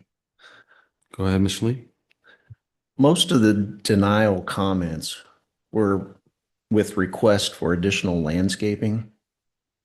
I would like to open up that discussion again, if it's possible, and see if that's something that the owner would be willing to accept. So we'd have to Let's kind of go backwards a Yep, little bit. let's take a step back then. And do I need a roll call to open the proceeding? Yes, you Reopen? had closed the hearing, so I would respectfully request Yes. just a motion and a second to open the hearing again. That can be Yes. done by a voice vote. Can I have a motion to reopen for additional testimony, the proceeding? I'll make a motion to reopen. Do we have a second? I think before I would maybe second that, Mr. Lee, if you wouldn't mind articulating what it is that you're. Mr. Sprunger, then sounds like you have a question. So if Do you'd we like have to to- second it, let's so open we it back can't up and- discuss this as a board until we, okay, until we reopen. I'll second it. Okay, Second. thank you, Mr. Sprunger. Mr. Morris, how do you vote? Approve. Mr. Lux? Mr. Sprunger? Approve. Mr. Lee? And I approve as well. So we'll reopen and now by all means have the discussion. Okay. So I'll answer your question. So most of the suggestions say to improve additional landscaping. The next one's additional landscaping and go forth, with the general comments. I mean, it's from a view access. So I wanted to see if that can be done to improve the visibility from the neighbors with some additional planting. The actual improvements, as staff has suggested, improve the drainage. It's well kept. I just want to see what can be done with that, because otherwise we are taking this down and they're still going to have to do some kind of landscaping back there. So I'd just like to see what can be accomplished. Is that a question, this Mr. case. Edwards? Yes. Absolutely. Mr. Edwards, would you like to come up and let's 5 minutes appropriate, just to kind of finish this? Yeah. Yes, thank you, Mr. Lee. We clearly prepared to add more trees. Again, we spared no expense, putting trees all around the perimeter. If you think about that, and I appreciate the opportunity to consider that, our neighbor to the left, their entire backyard is taken up by trees that flow into our yard and into our pool that we have to clean up every day. They don't have to clean that up. We, look at that as, it's wildwood. We appreciate that. So, for Mr. Lee to suggest that is a good option. We have trees. If you look at our back neighbor, they completely block our pergola. They can't even see it. The people on the corner can't see it either. So, if we put trees on either side, that can be done in 30 days easily to Do you have lessen it. the images that you could have put on the screen here?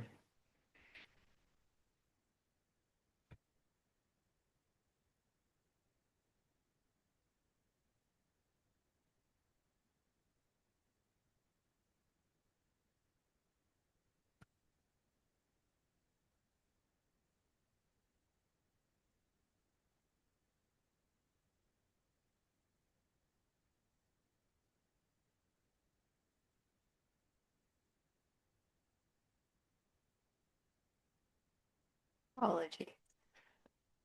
Just a minute.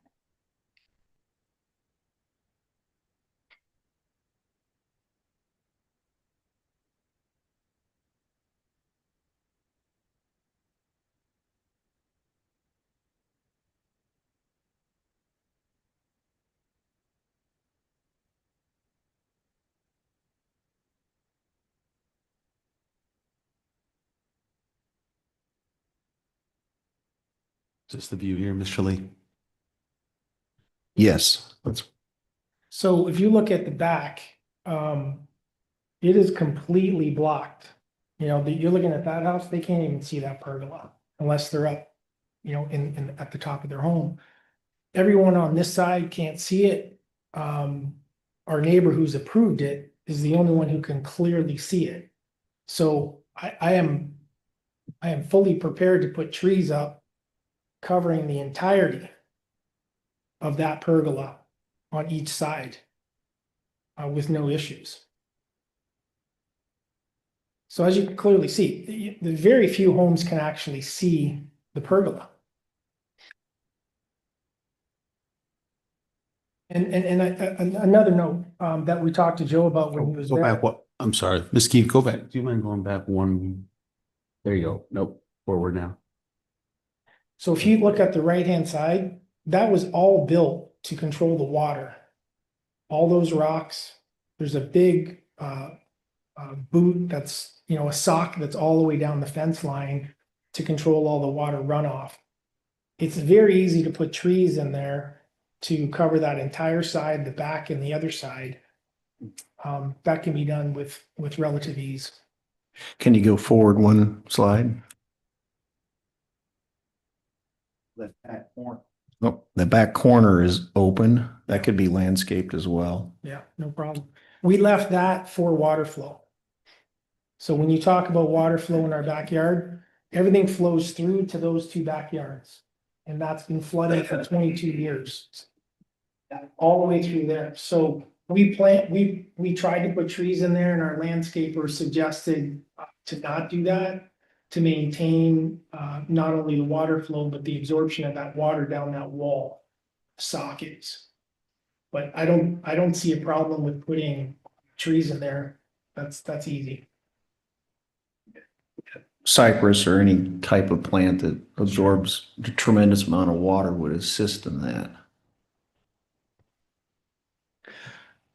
Mr. Chair, with your permission, Mr. Lee, do you want screening or do you want something that will contribute to stormwater management or both? I think we could do both. Thank you.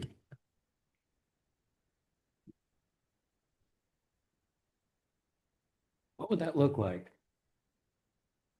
A rock garden with tall plants and low plants that are going to absorb the water.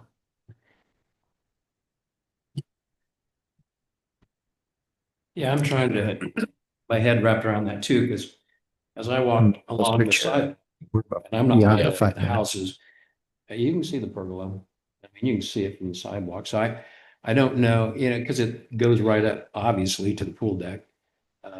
You're not going to be able to completely hide it. No, I was more interested in landscaping from the back side, not necessarily the front. And the sides. If I might add, Robin, can you give a shot from the other side? Yeah, we'll add 2 minutes and then we'll conclude. I think this could go on for far too long. Thank you, Mr. Frank.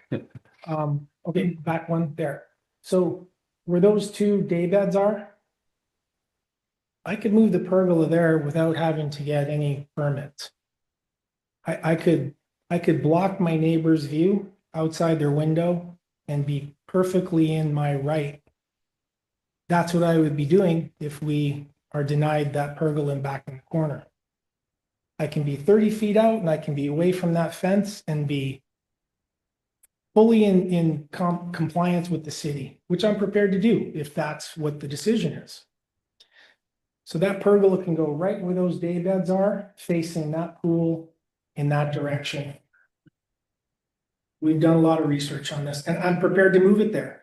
I can assure you there will be many more complaints than this session here. What?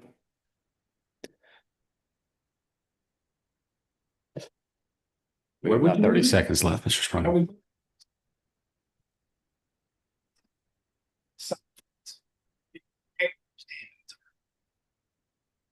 I cannot hear. That microphone a little bit down, Mr. Edwards. So, Okay, thank you, Mr. Edwards. Thank you. We do have the proceedings still open. Is there any other questions, comments, anybody else? Well, any Like to hear feedback from the from- city in connection with the landscaping that we just talked, or I guess stream of consciousness, directive lunch? well, unfortunately, the last bit of testimony indicated that there is an alternative location. And under the rules the board operates under, if there is an alternative location, the board should consider that versus a variance. So unfortunately, additional discussion has identified that. In terms of landscaping, Mr. Lux, obviously it's well landscaped now. I think the most impacted property owners are those that adjoin, and any landscaping that would be a condition of approval. We would hope that between Ms. Keefe and myself and our landscape architect, we could figure out something that would work. Thank you.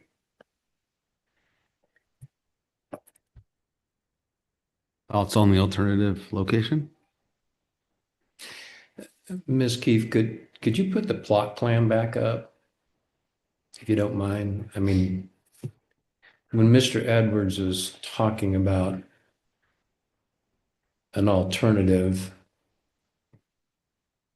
are you talking about you could put it right in here? No. Wait, right in here?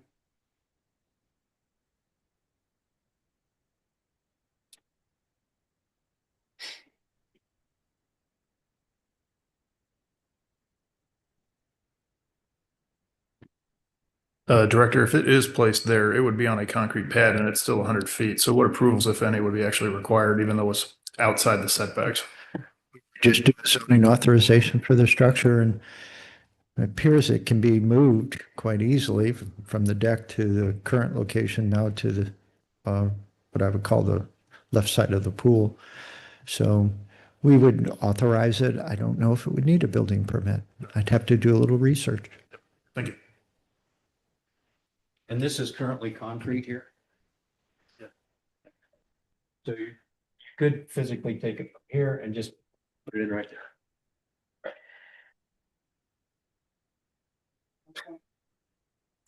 I'm sorry?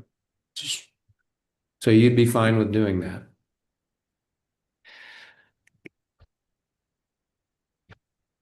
Just a moment, Mr. Edwards. If we'll have you come up to the podium, but I think that's, I think we answer. I didn't get it. It's not on the record. Okay, come on up, Mr. Edwards, and just restate that briefly, if you don't mind. I have no issues making that movement of the pergola within the requirements of the city and discussing that with Smith Keith, when the time comes. That would be a perfectly acceptable solution to you. We would prefer Mr. Lee's request to put trees up, but I can assure you, moving that over there will cause more problems in the neighborhood than where it is right now.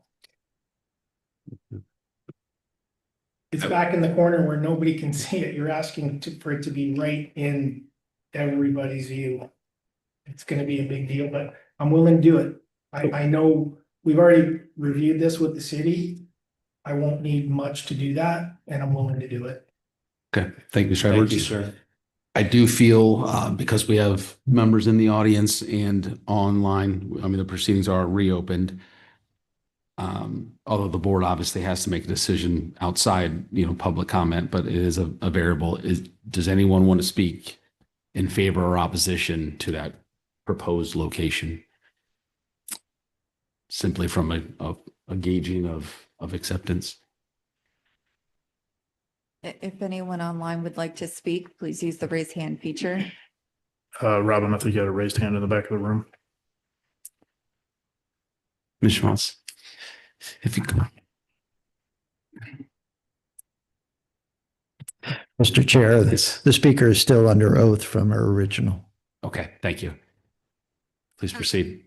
I'm certainly in opposition of that. That's directly outside of my windows, and likely what Mr. Edwards was referencing in that.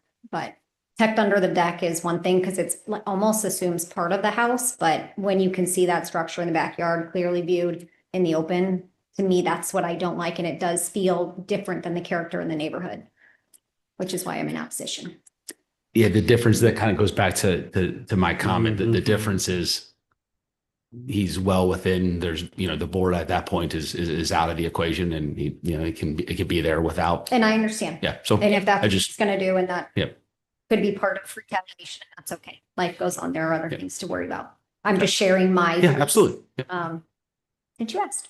Absolutely. And we do. And we do, I hope everyone understands that this is not a position that's by any stretch of the imagination easy, but as we kind of lay all this out and decide where the hardship is, what the options are, it is an alternate location that meets all the guidelines. And so we're just kind of taking everybody's thing. So thank you. I think that, everybody good? Certainly when you read concerns by the citizens, the neighbors, and there are a lot of them, they're appealing to the board, to the city to look out for their best interests. And they interpret that, I think, as being compliant. Well, compliant with the zoning ordinances. And interestingly enough, we actually have a way to do that. I mean, Mr. Edwards sounds like is very willing to do that. So if we went down that path, we're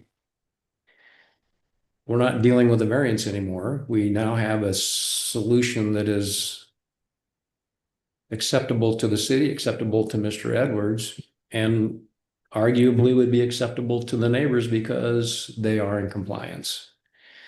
So logic would almost indicate that path, even though, as you pointed out, Chair Frank, that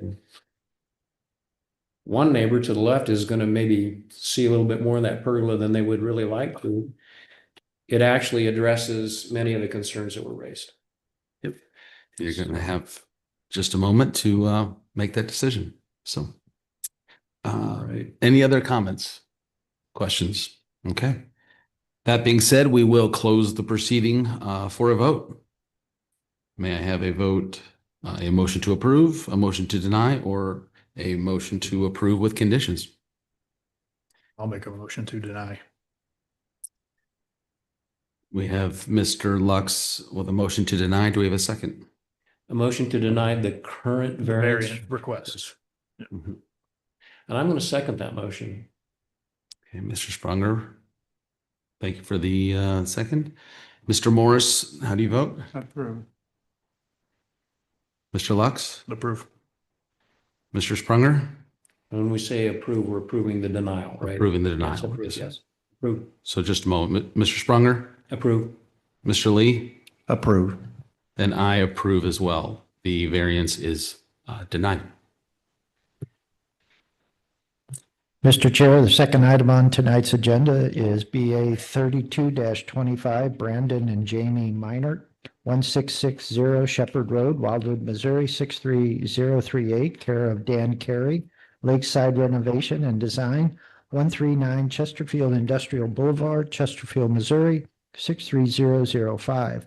Request an exception to the minimum yard requirements general for the purpose of constructing a new attached one-story garage, 306 square feet in area, adjoining to the existing two-car garage upon the property located at 1660 Shepherd Road, locator number 21V220042, which would thereby authorize a side yard setback distance of 16.5 feet in lieu of the required 30-foot standard. This request is contrary to the requirements of Chapter 415.090 NU Non-Urban Resident District Regulations of the City of Wildwood zoning ordinance.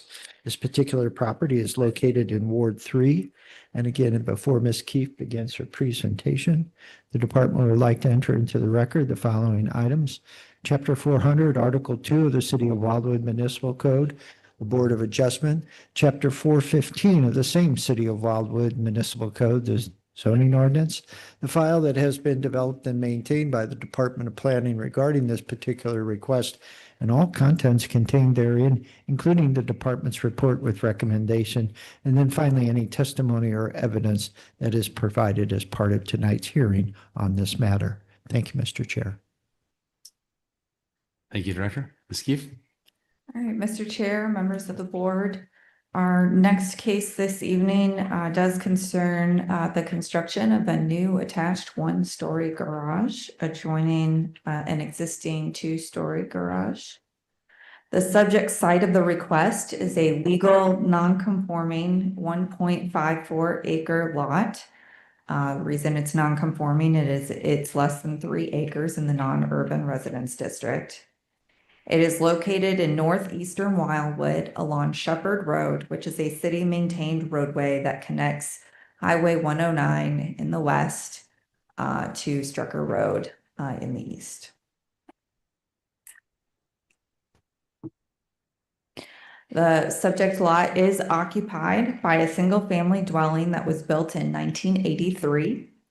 It is 2,110 square feet of total living area and has an attached 2-car garage, a wood deck, and a couple porches associated with it. Again, the property is zoned non-urban residence district, which carries with it a 50-foot front yard setback and a 30-foot side yard and rear yard setback, which is relevant in this case. The subject lot is triangular in shape. It has 436 feet of frontage on Shepherd Road. The topography of the property is sloped with an overall relief of 50 feet. It is heavily wooded with lawn area right around the dwelling. The petitioner would like to add an additional single-story garage to the existing single-car garage to the existing 2-car garage. The single-car garage will be 12 feet wide and will require a 16.5-foot side yard setback distance in lieu of 30 feet. The most affected neighbor has submitted a letter supporting the application. And it should be noted, as you can see here, in red, we have the 30-foot setback line, and you can see that the dwelling and the existing garage are also encroaching into that setback area. Again, it was built under St. Louis County's regulations, being given the structure was built in 1983, I believe I said. So in this case, we're building something new, and therefore it must meet the City of Wildwood's setback distance regulations.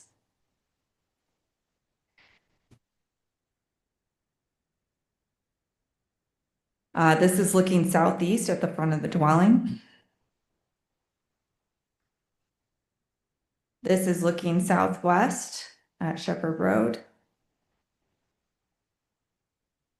This is looking northeast. And this is looking across the street to the northwest. This is looking southeast. If you'll give me just one moment, I'm sorry.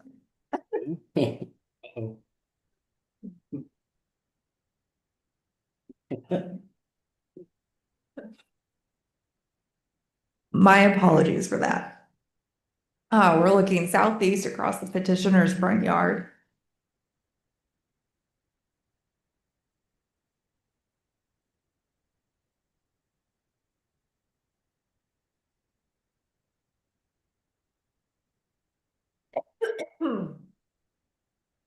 This is looking southeast at the petitioner's side yard on the other side of the dwelling to the east.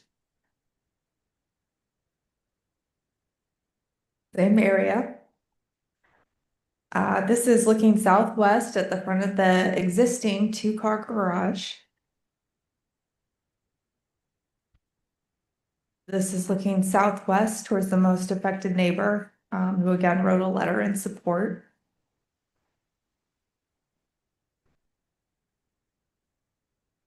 This is looking northeast at that side of the existing two-car garage.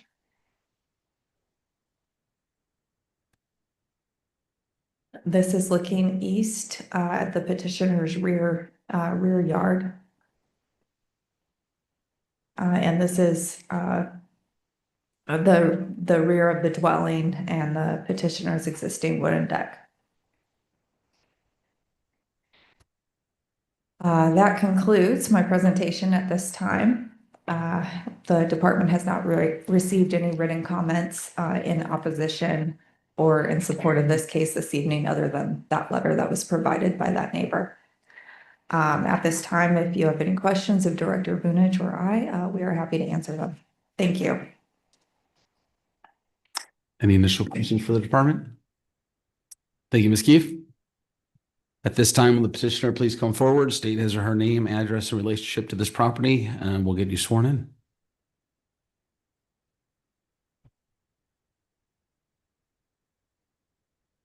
Online, Ms. Keefe.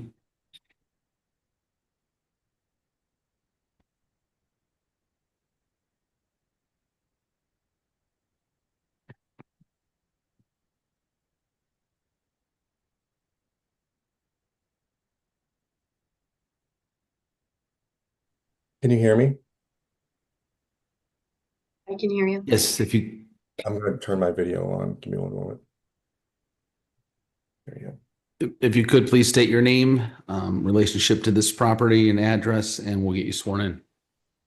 My name is Andrew Arnold.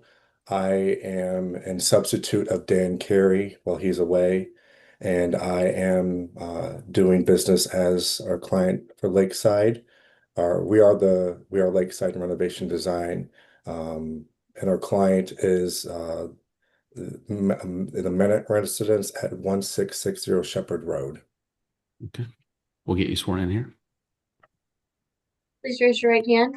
Do you solemnly swear that the testimony you're about to give in this cause would be the truth, the whole truth, and nothing but the truth? Yes. Thank you. Please proceed. As a reminder, you have 15 minutes to present, inclusive of the board's questions, unless the chair allows additional time. So our client wants to build a one-story, one-car addition off of the two-car garage. And we can see here that it does encroach on the 30-foot side yard setback by at least 14 feet. And so what we were asking for a variance because the shape of the lot is very irregular. It's a triangle shape, so it makes it very difficult to build anything else because of where the house is located. We even tried looking at maybe building to the other side of the house, but unfortunately that cannot be done because the septic tank is in that area. So that leaves no other area for the garages. We know that it was built in the St. Louis County area, so that was before the 30-foot setback line. And then as you guys took ownership of that property or of that area, where you guys enacted a 30-foot setback line, which has caused even some of that existing house to be non-compliant to the setback line. And so we also got approval from the neighbor, as you have already heard. And so that is what we are asking, if it is reasonable, if we can add this addition to the house, add value to the house, if it is feasible to the city of Wildwood.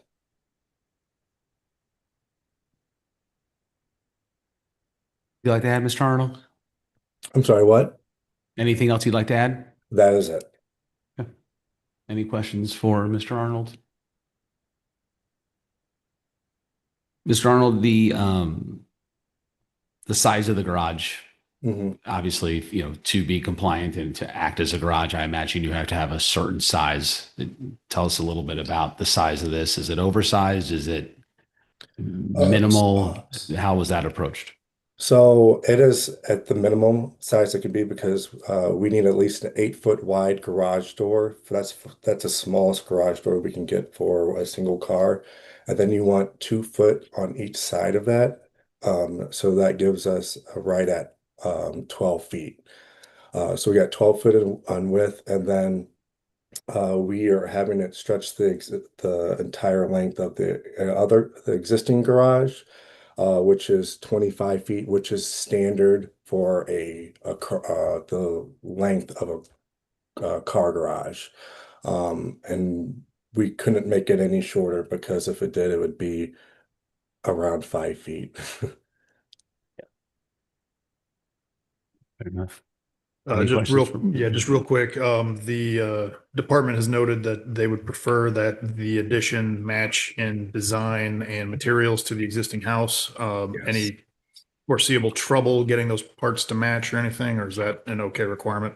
That usually From your isn't, perspective. yeah, we use James Hardy on a lot of things.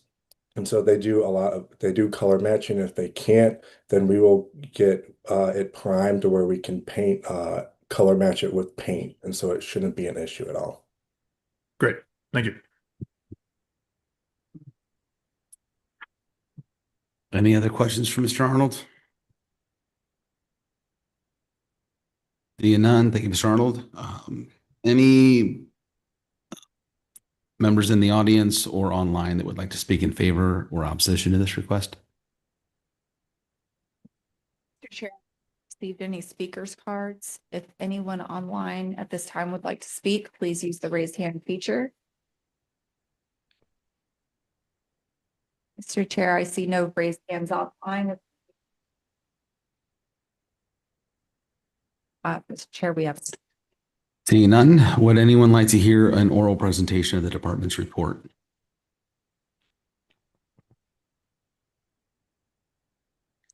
Seeing none, Department of Planning would like to make any final comments?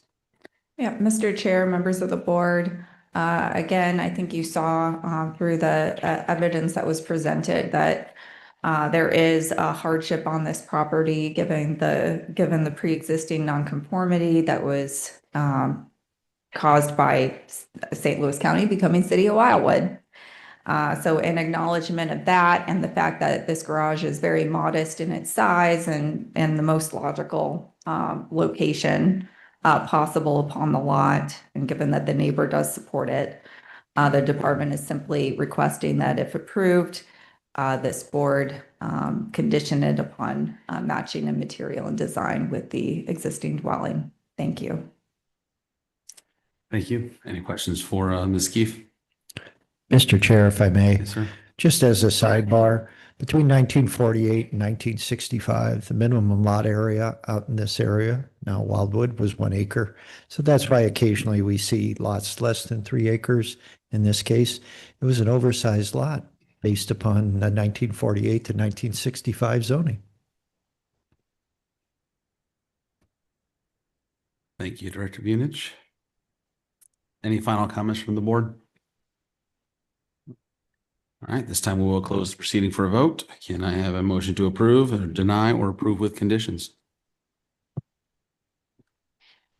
I'll go ahead and just make a motion to approve with the condition that the materials and design match the existing dwelling. Do we have a second? I'll second. Okay. Mr. Morris, how do you vote? Approve. Mr. Lux? Approve. Mr. Sprunger? Approve. Mr. Lee? Approve. And I approve as well. So congratulations, the variance is approved with the conditions as outlined by Mr. Lux. Thank you very much.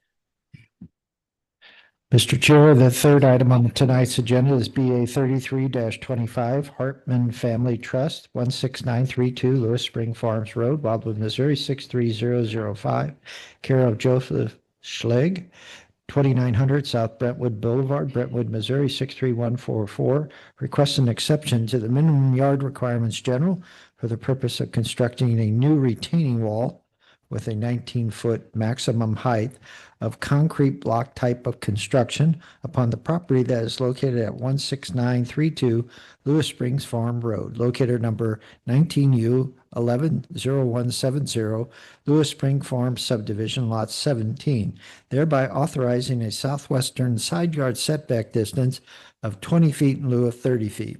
This request is contrary to the requirements of Chapter 415.090 NU Non-Urban Resident District Regulations of the City of Wildwood Zoning Ordinance.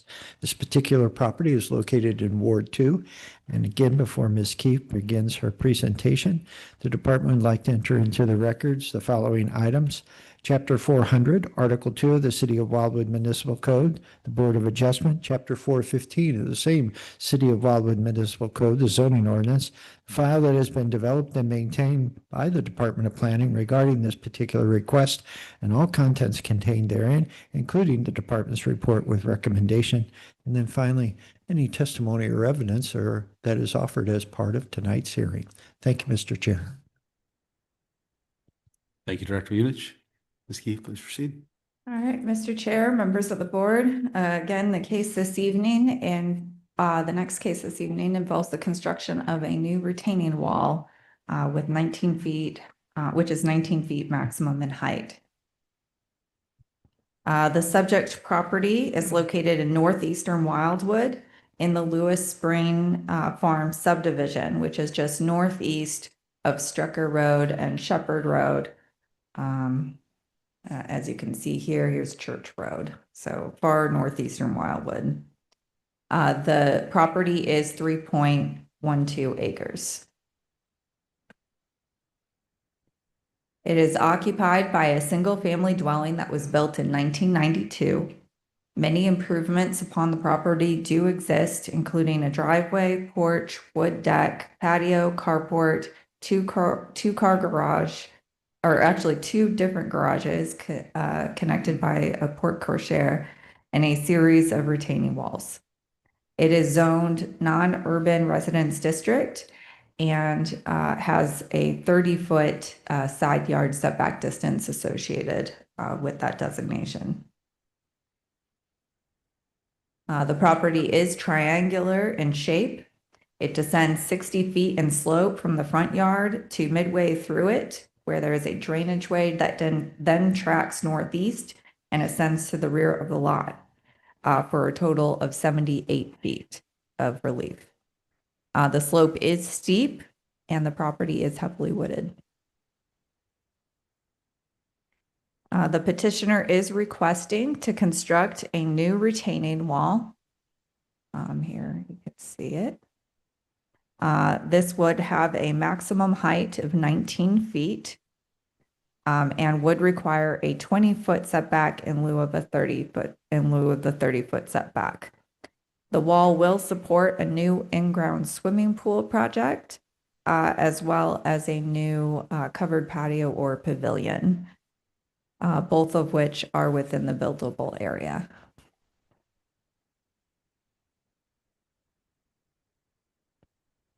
The new retaining wall will be of the concrete block type and will match the existing retaining walls upon the lot, which you see featured.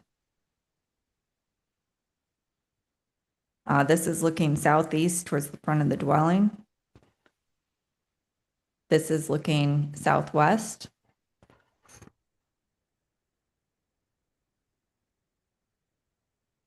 This is at the rear of the dwelling, looking northeast. And this is looking west. This is also looking west. This is looking east. This is the rear yard area. This is looking southeast at the rear yard area. And this is also looking southeast, but again, giving you a full scope of the yard. This is looking southwest towards the neighbor. There is a variance history associated with this property. 2 previous variances have been granted by the Board of Adjustment. One was to allow the existing detached garage to intrude into the front yard setback area 3 feet. And the second and most recent variance was to maintain an existing retaining wall 1 foot from the side yard property line while building a new wall 6 feet from it.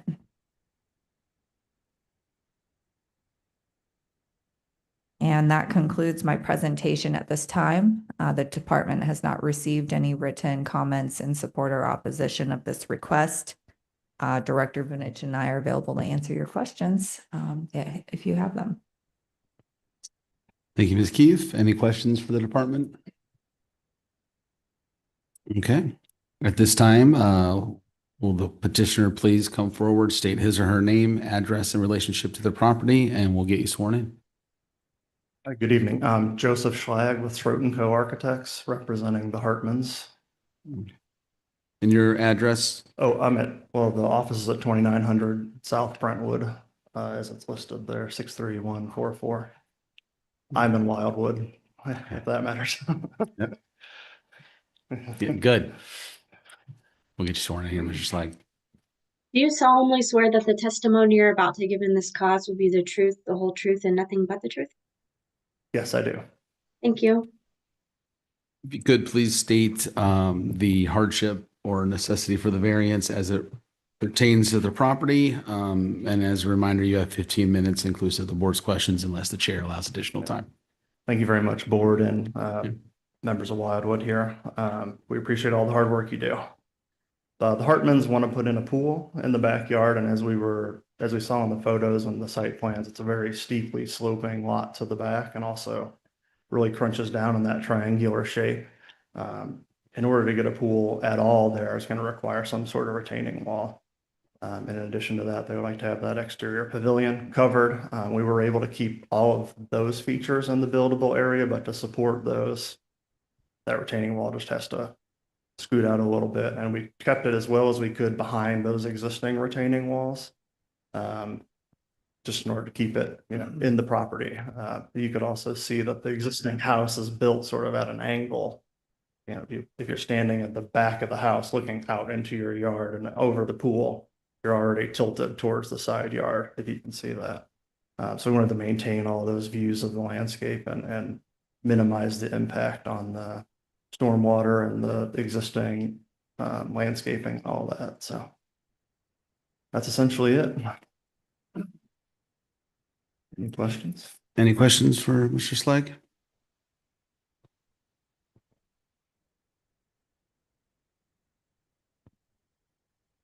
Any trees, large trees being removed? I didn't see anything noted No. in the department. No. Okay. In fact, that the variance that Ms. Keefe mentioned, the previous one for the previous owner, was actually a further encroachment of the side yard than ours is. It's actually we're tighter into the buildable area than that one that was granted. That's what I was noticing as well. Ms. Keefe, can you pull that up again? That's what I wanted to point out. It does appear that there's a wall that will be. We're removing one wall. Okay. It's further down. But you're inside of a wall that's existing already. Is that Yes. Oh, the taller one at the back of the driveway. We're further into the buildable area than that.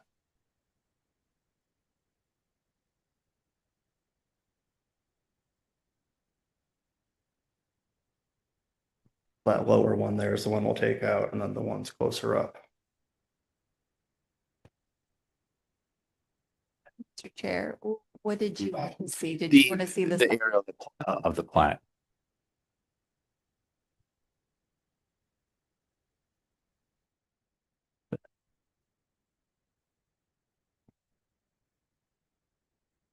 So, Correct. and this is existing? Correct. That one will be removed though. That lowest one. Any questions? I defer to Mr. Lee a lot on these. He knows where I'm going with this.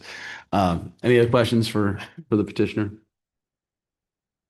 You're gonna match all the existing or Correct. replace it completely? Yeah. Correct.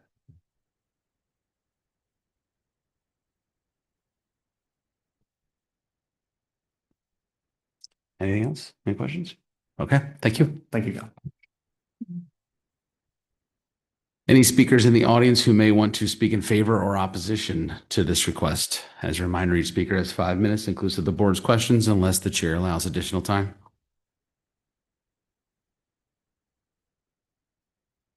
Mr. Chair.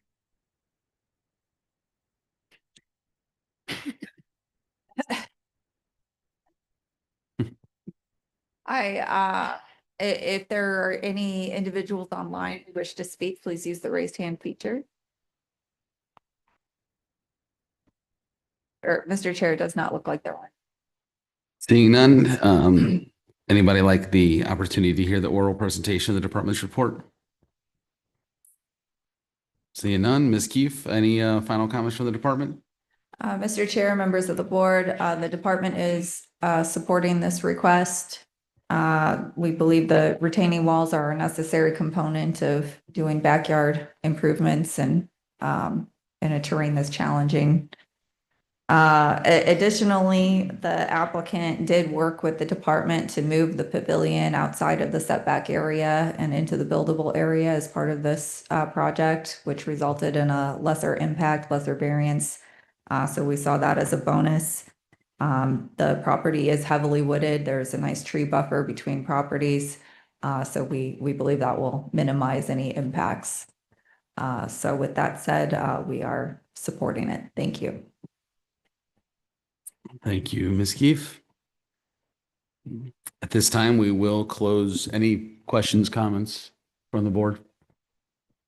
At this time, we will close the proceeding for a vote. May I have a motion to approve, a motion to deny, or approve with conditions? I'll make a motion to approve. Do we have a second? Second.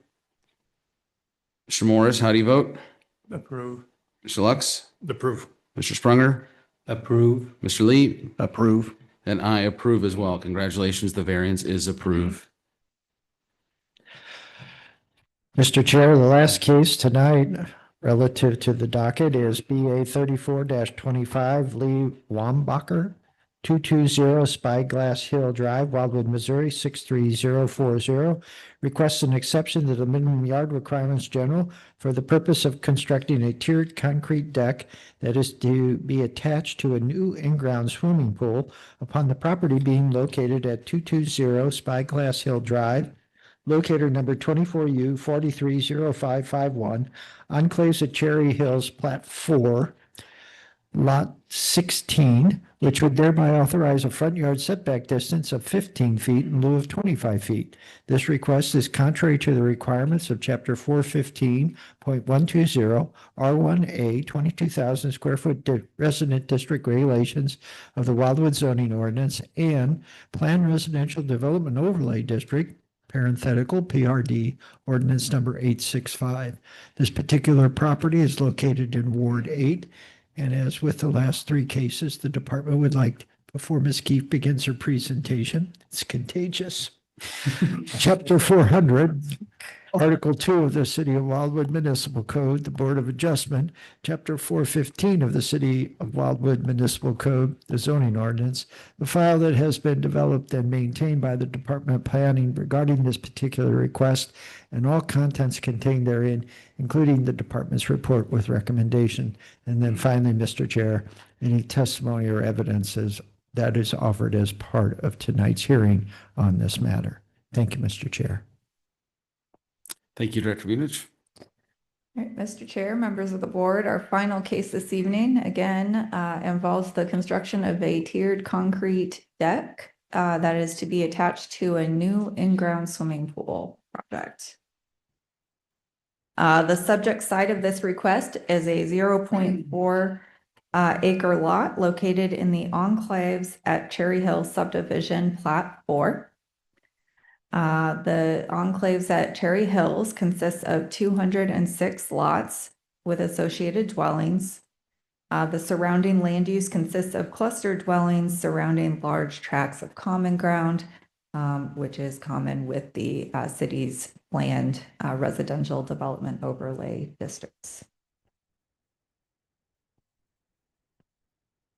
The subject lot is located on Spyglass Hill Drive, which is a 40-foot cul-de-sac roadway, 40-foot wide, and also abuts Old Fairway Drive, which is a 60-foot wide right-of-way, which are both maintained by the city of Wildwood.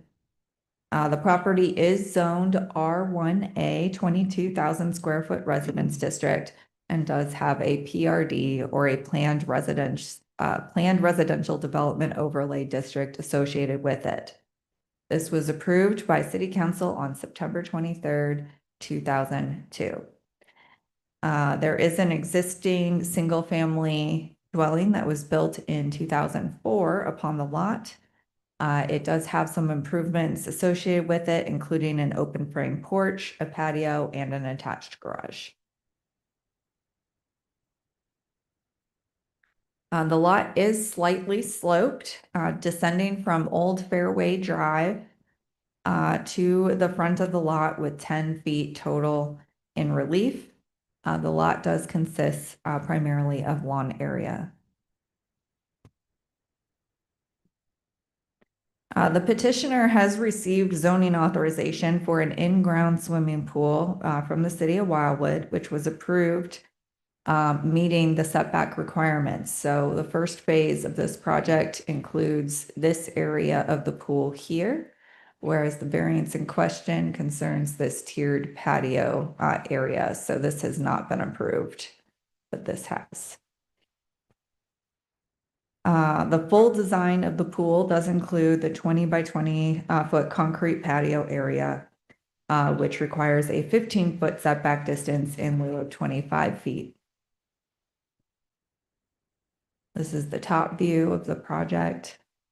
This is a rendering that was provided with the application. And that's just another view of that same project. Here you can see in red the tiered patio area and the 25-foot building setback line, because again, it is from Old Fairway Drive, so it is considered a front yard setback distance. The petitioners do note in their application that they plan to plant trees and landscaping across the back of the yard to serve as a privacy buffer as part of their project.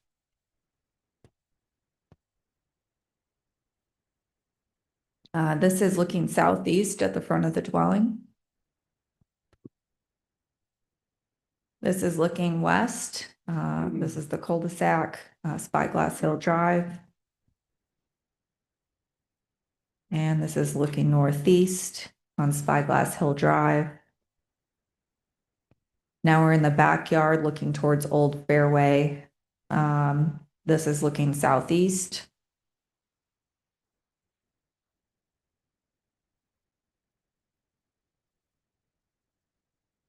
This is looking south across the rear of the dwelling. This is looking southeast.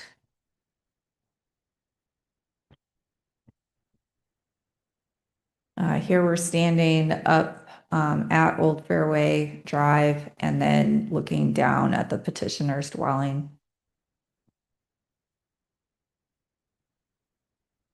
This is looking southwest. This is looking to the rear of the dwelling. And this is looking west to the other side of the residence. And that's looking northeast. The petitioner's dwelling is here and Old Fairway here. The department has received letters in support of the project from the two most affected neighbors by it. And there has been HOA approval submitted as well. And that concludes my presentation at this time. If you have any questions of the department, Director Vunich and I are available to answer them. Thank you. Thank you, Ms. Keefe. Any questions for the department before? Okay. At this time, will the petitioner please come forward, state his or her name, address, relationship to this property, and we'll get you sworn in. David Wambacher, 220 Spyglass, Wildwood, 63040. It's my house. Okay, Mr. Wambacher, we'll get you sworn in. I do. Did you hear me? Yeah, Do you sure. solemnly swear that the testimony you're about to give in this cause will be the truth, the whole truth, and nothing but the truth? Yes. Okay, Mr. Wambacher, if you could please state the nature of the request, the hardship, practical difficulty necessitating the variance as relates to the character of the property. And you have 15 minutes inclusive of the board's questions, unless the chair allows addition. My house borders up to Fairway. It's a large hill, right? So it's kind of basically unusable. Our goal was to use more of that property. We do have dogs as well. So we'd like to keep as much preserved as we could. Also keeps with the natural flow of the water. So the ability for me to move that up allows me to not build out on the side, more concrete, more everything else. So that we did make arrangements to have a 3-foot retaining wall and all the water, as well as a retention basin on the side to capture our neighbors. So all water has been mitigated through a water mitigation company, as well as a short retaining wall, which is inside code. Our goal was just to be able to use more of the property.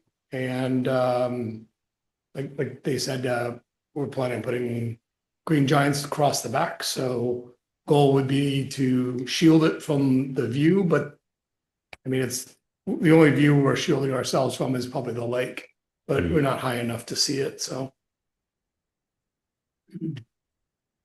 Any initial questions for Mr. Wambacher? So just to clarify, it's your belief that the upper patio, let's call it, is not simply for aesthetics, but is also will function to help keep that hillside up. Right. Okay.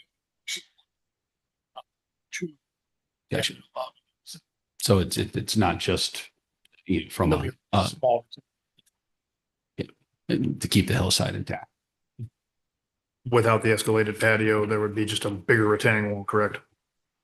To get it down to ground level with the pool.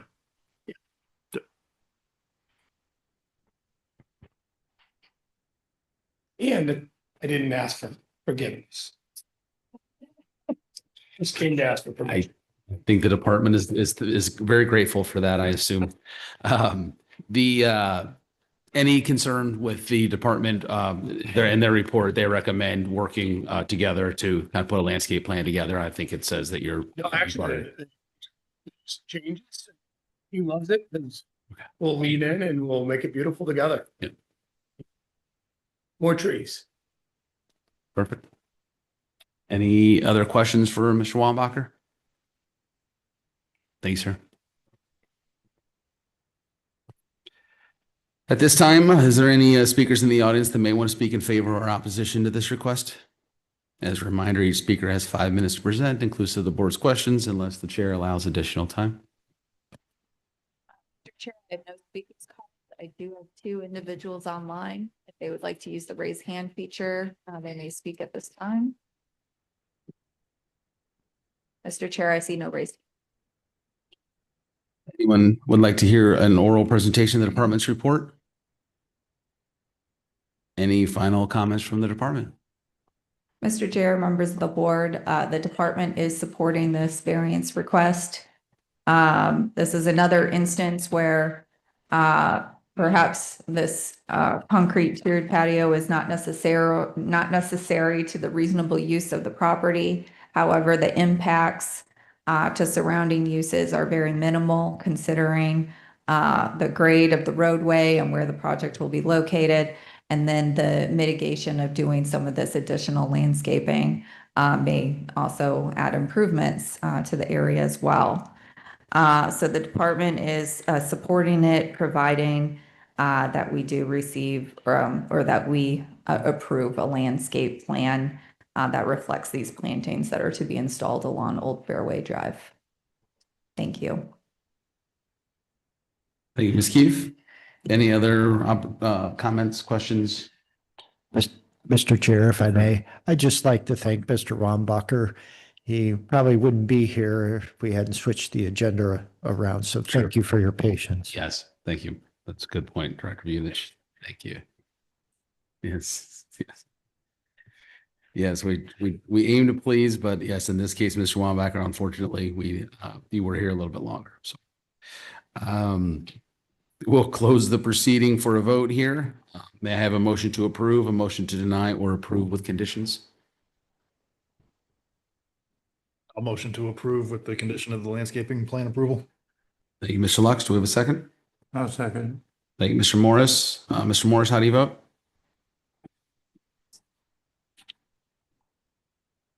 Perfect. Thank you. Mr. Morris, how do you vote? Approved. Mr. Lux? Approve. Mr. Sprunger? Approve? Mr. Lee? Approve. And I approve as well. Congratulations. The variance is approved with the landscape, with the condition as stated with the landscape approval of the board of the department. Hey, congratulations. Okay, I believe, is that the last, is that it on the petitions or on the? Yes, sir. Mint Martini will be back in December with, Okay. I hope, a solution. We do have a final piece of business, item of business on the agenda, which is to approve the meetings from, or the minutes from the October 16th, 2025 meeting. Do I have a motion to approve the minutes? I'll make a motion to approve the minutes. Do we have a second? Second. Mr. Morris, how do you vote? Approve. Mr. Lux? Approve. Sprunger? Approve. Mr. Lee? Approve. And I approve as well. So we'll get those minutes approved from last meeting. Thank And you. Thank you, Director Vulich and Ms. Keefe, and we will consider this meeting adjourned. Thank you. And to all, have a great Thanksgiving holiday from Robin and I. Bye. Thank you. Thank you, everyone.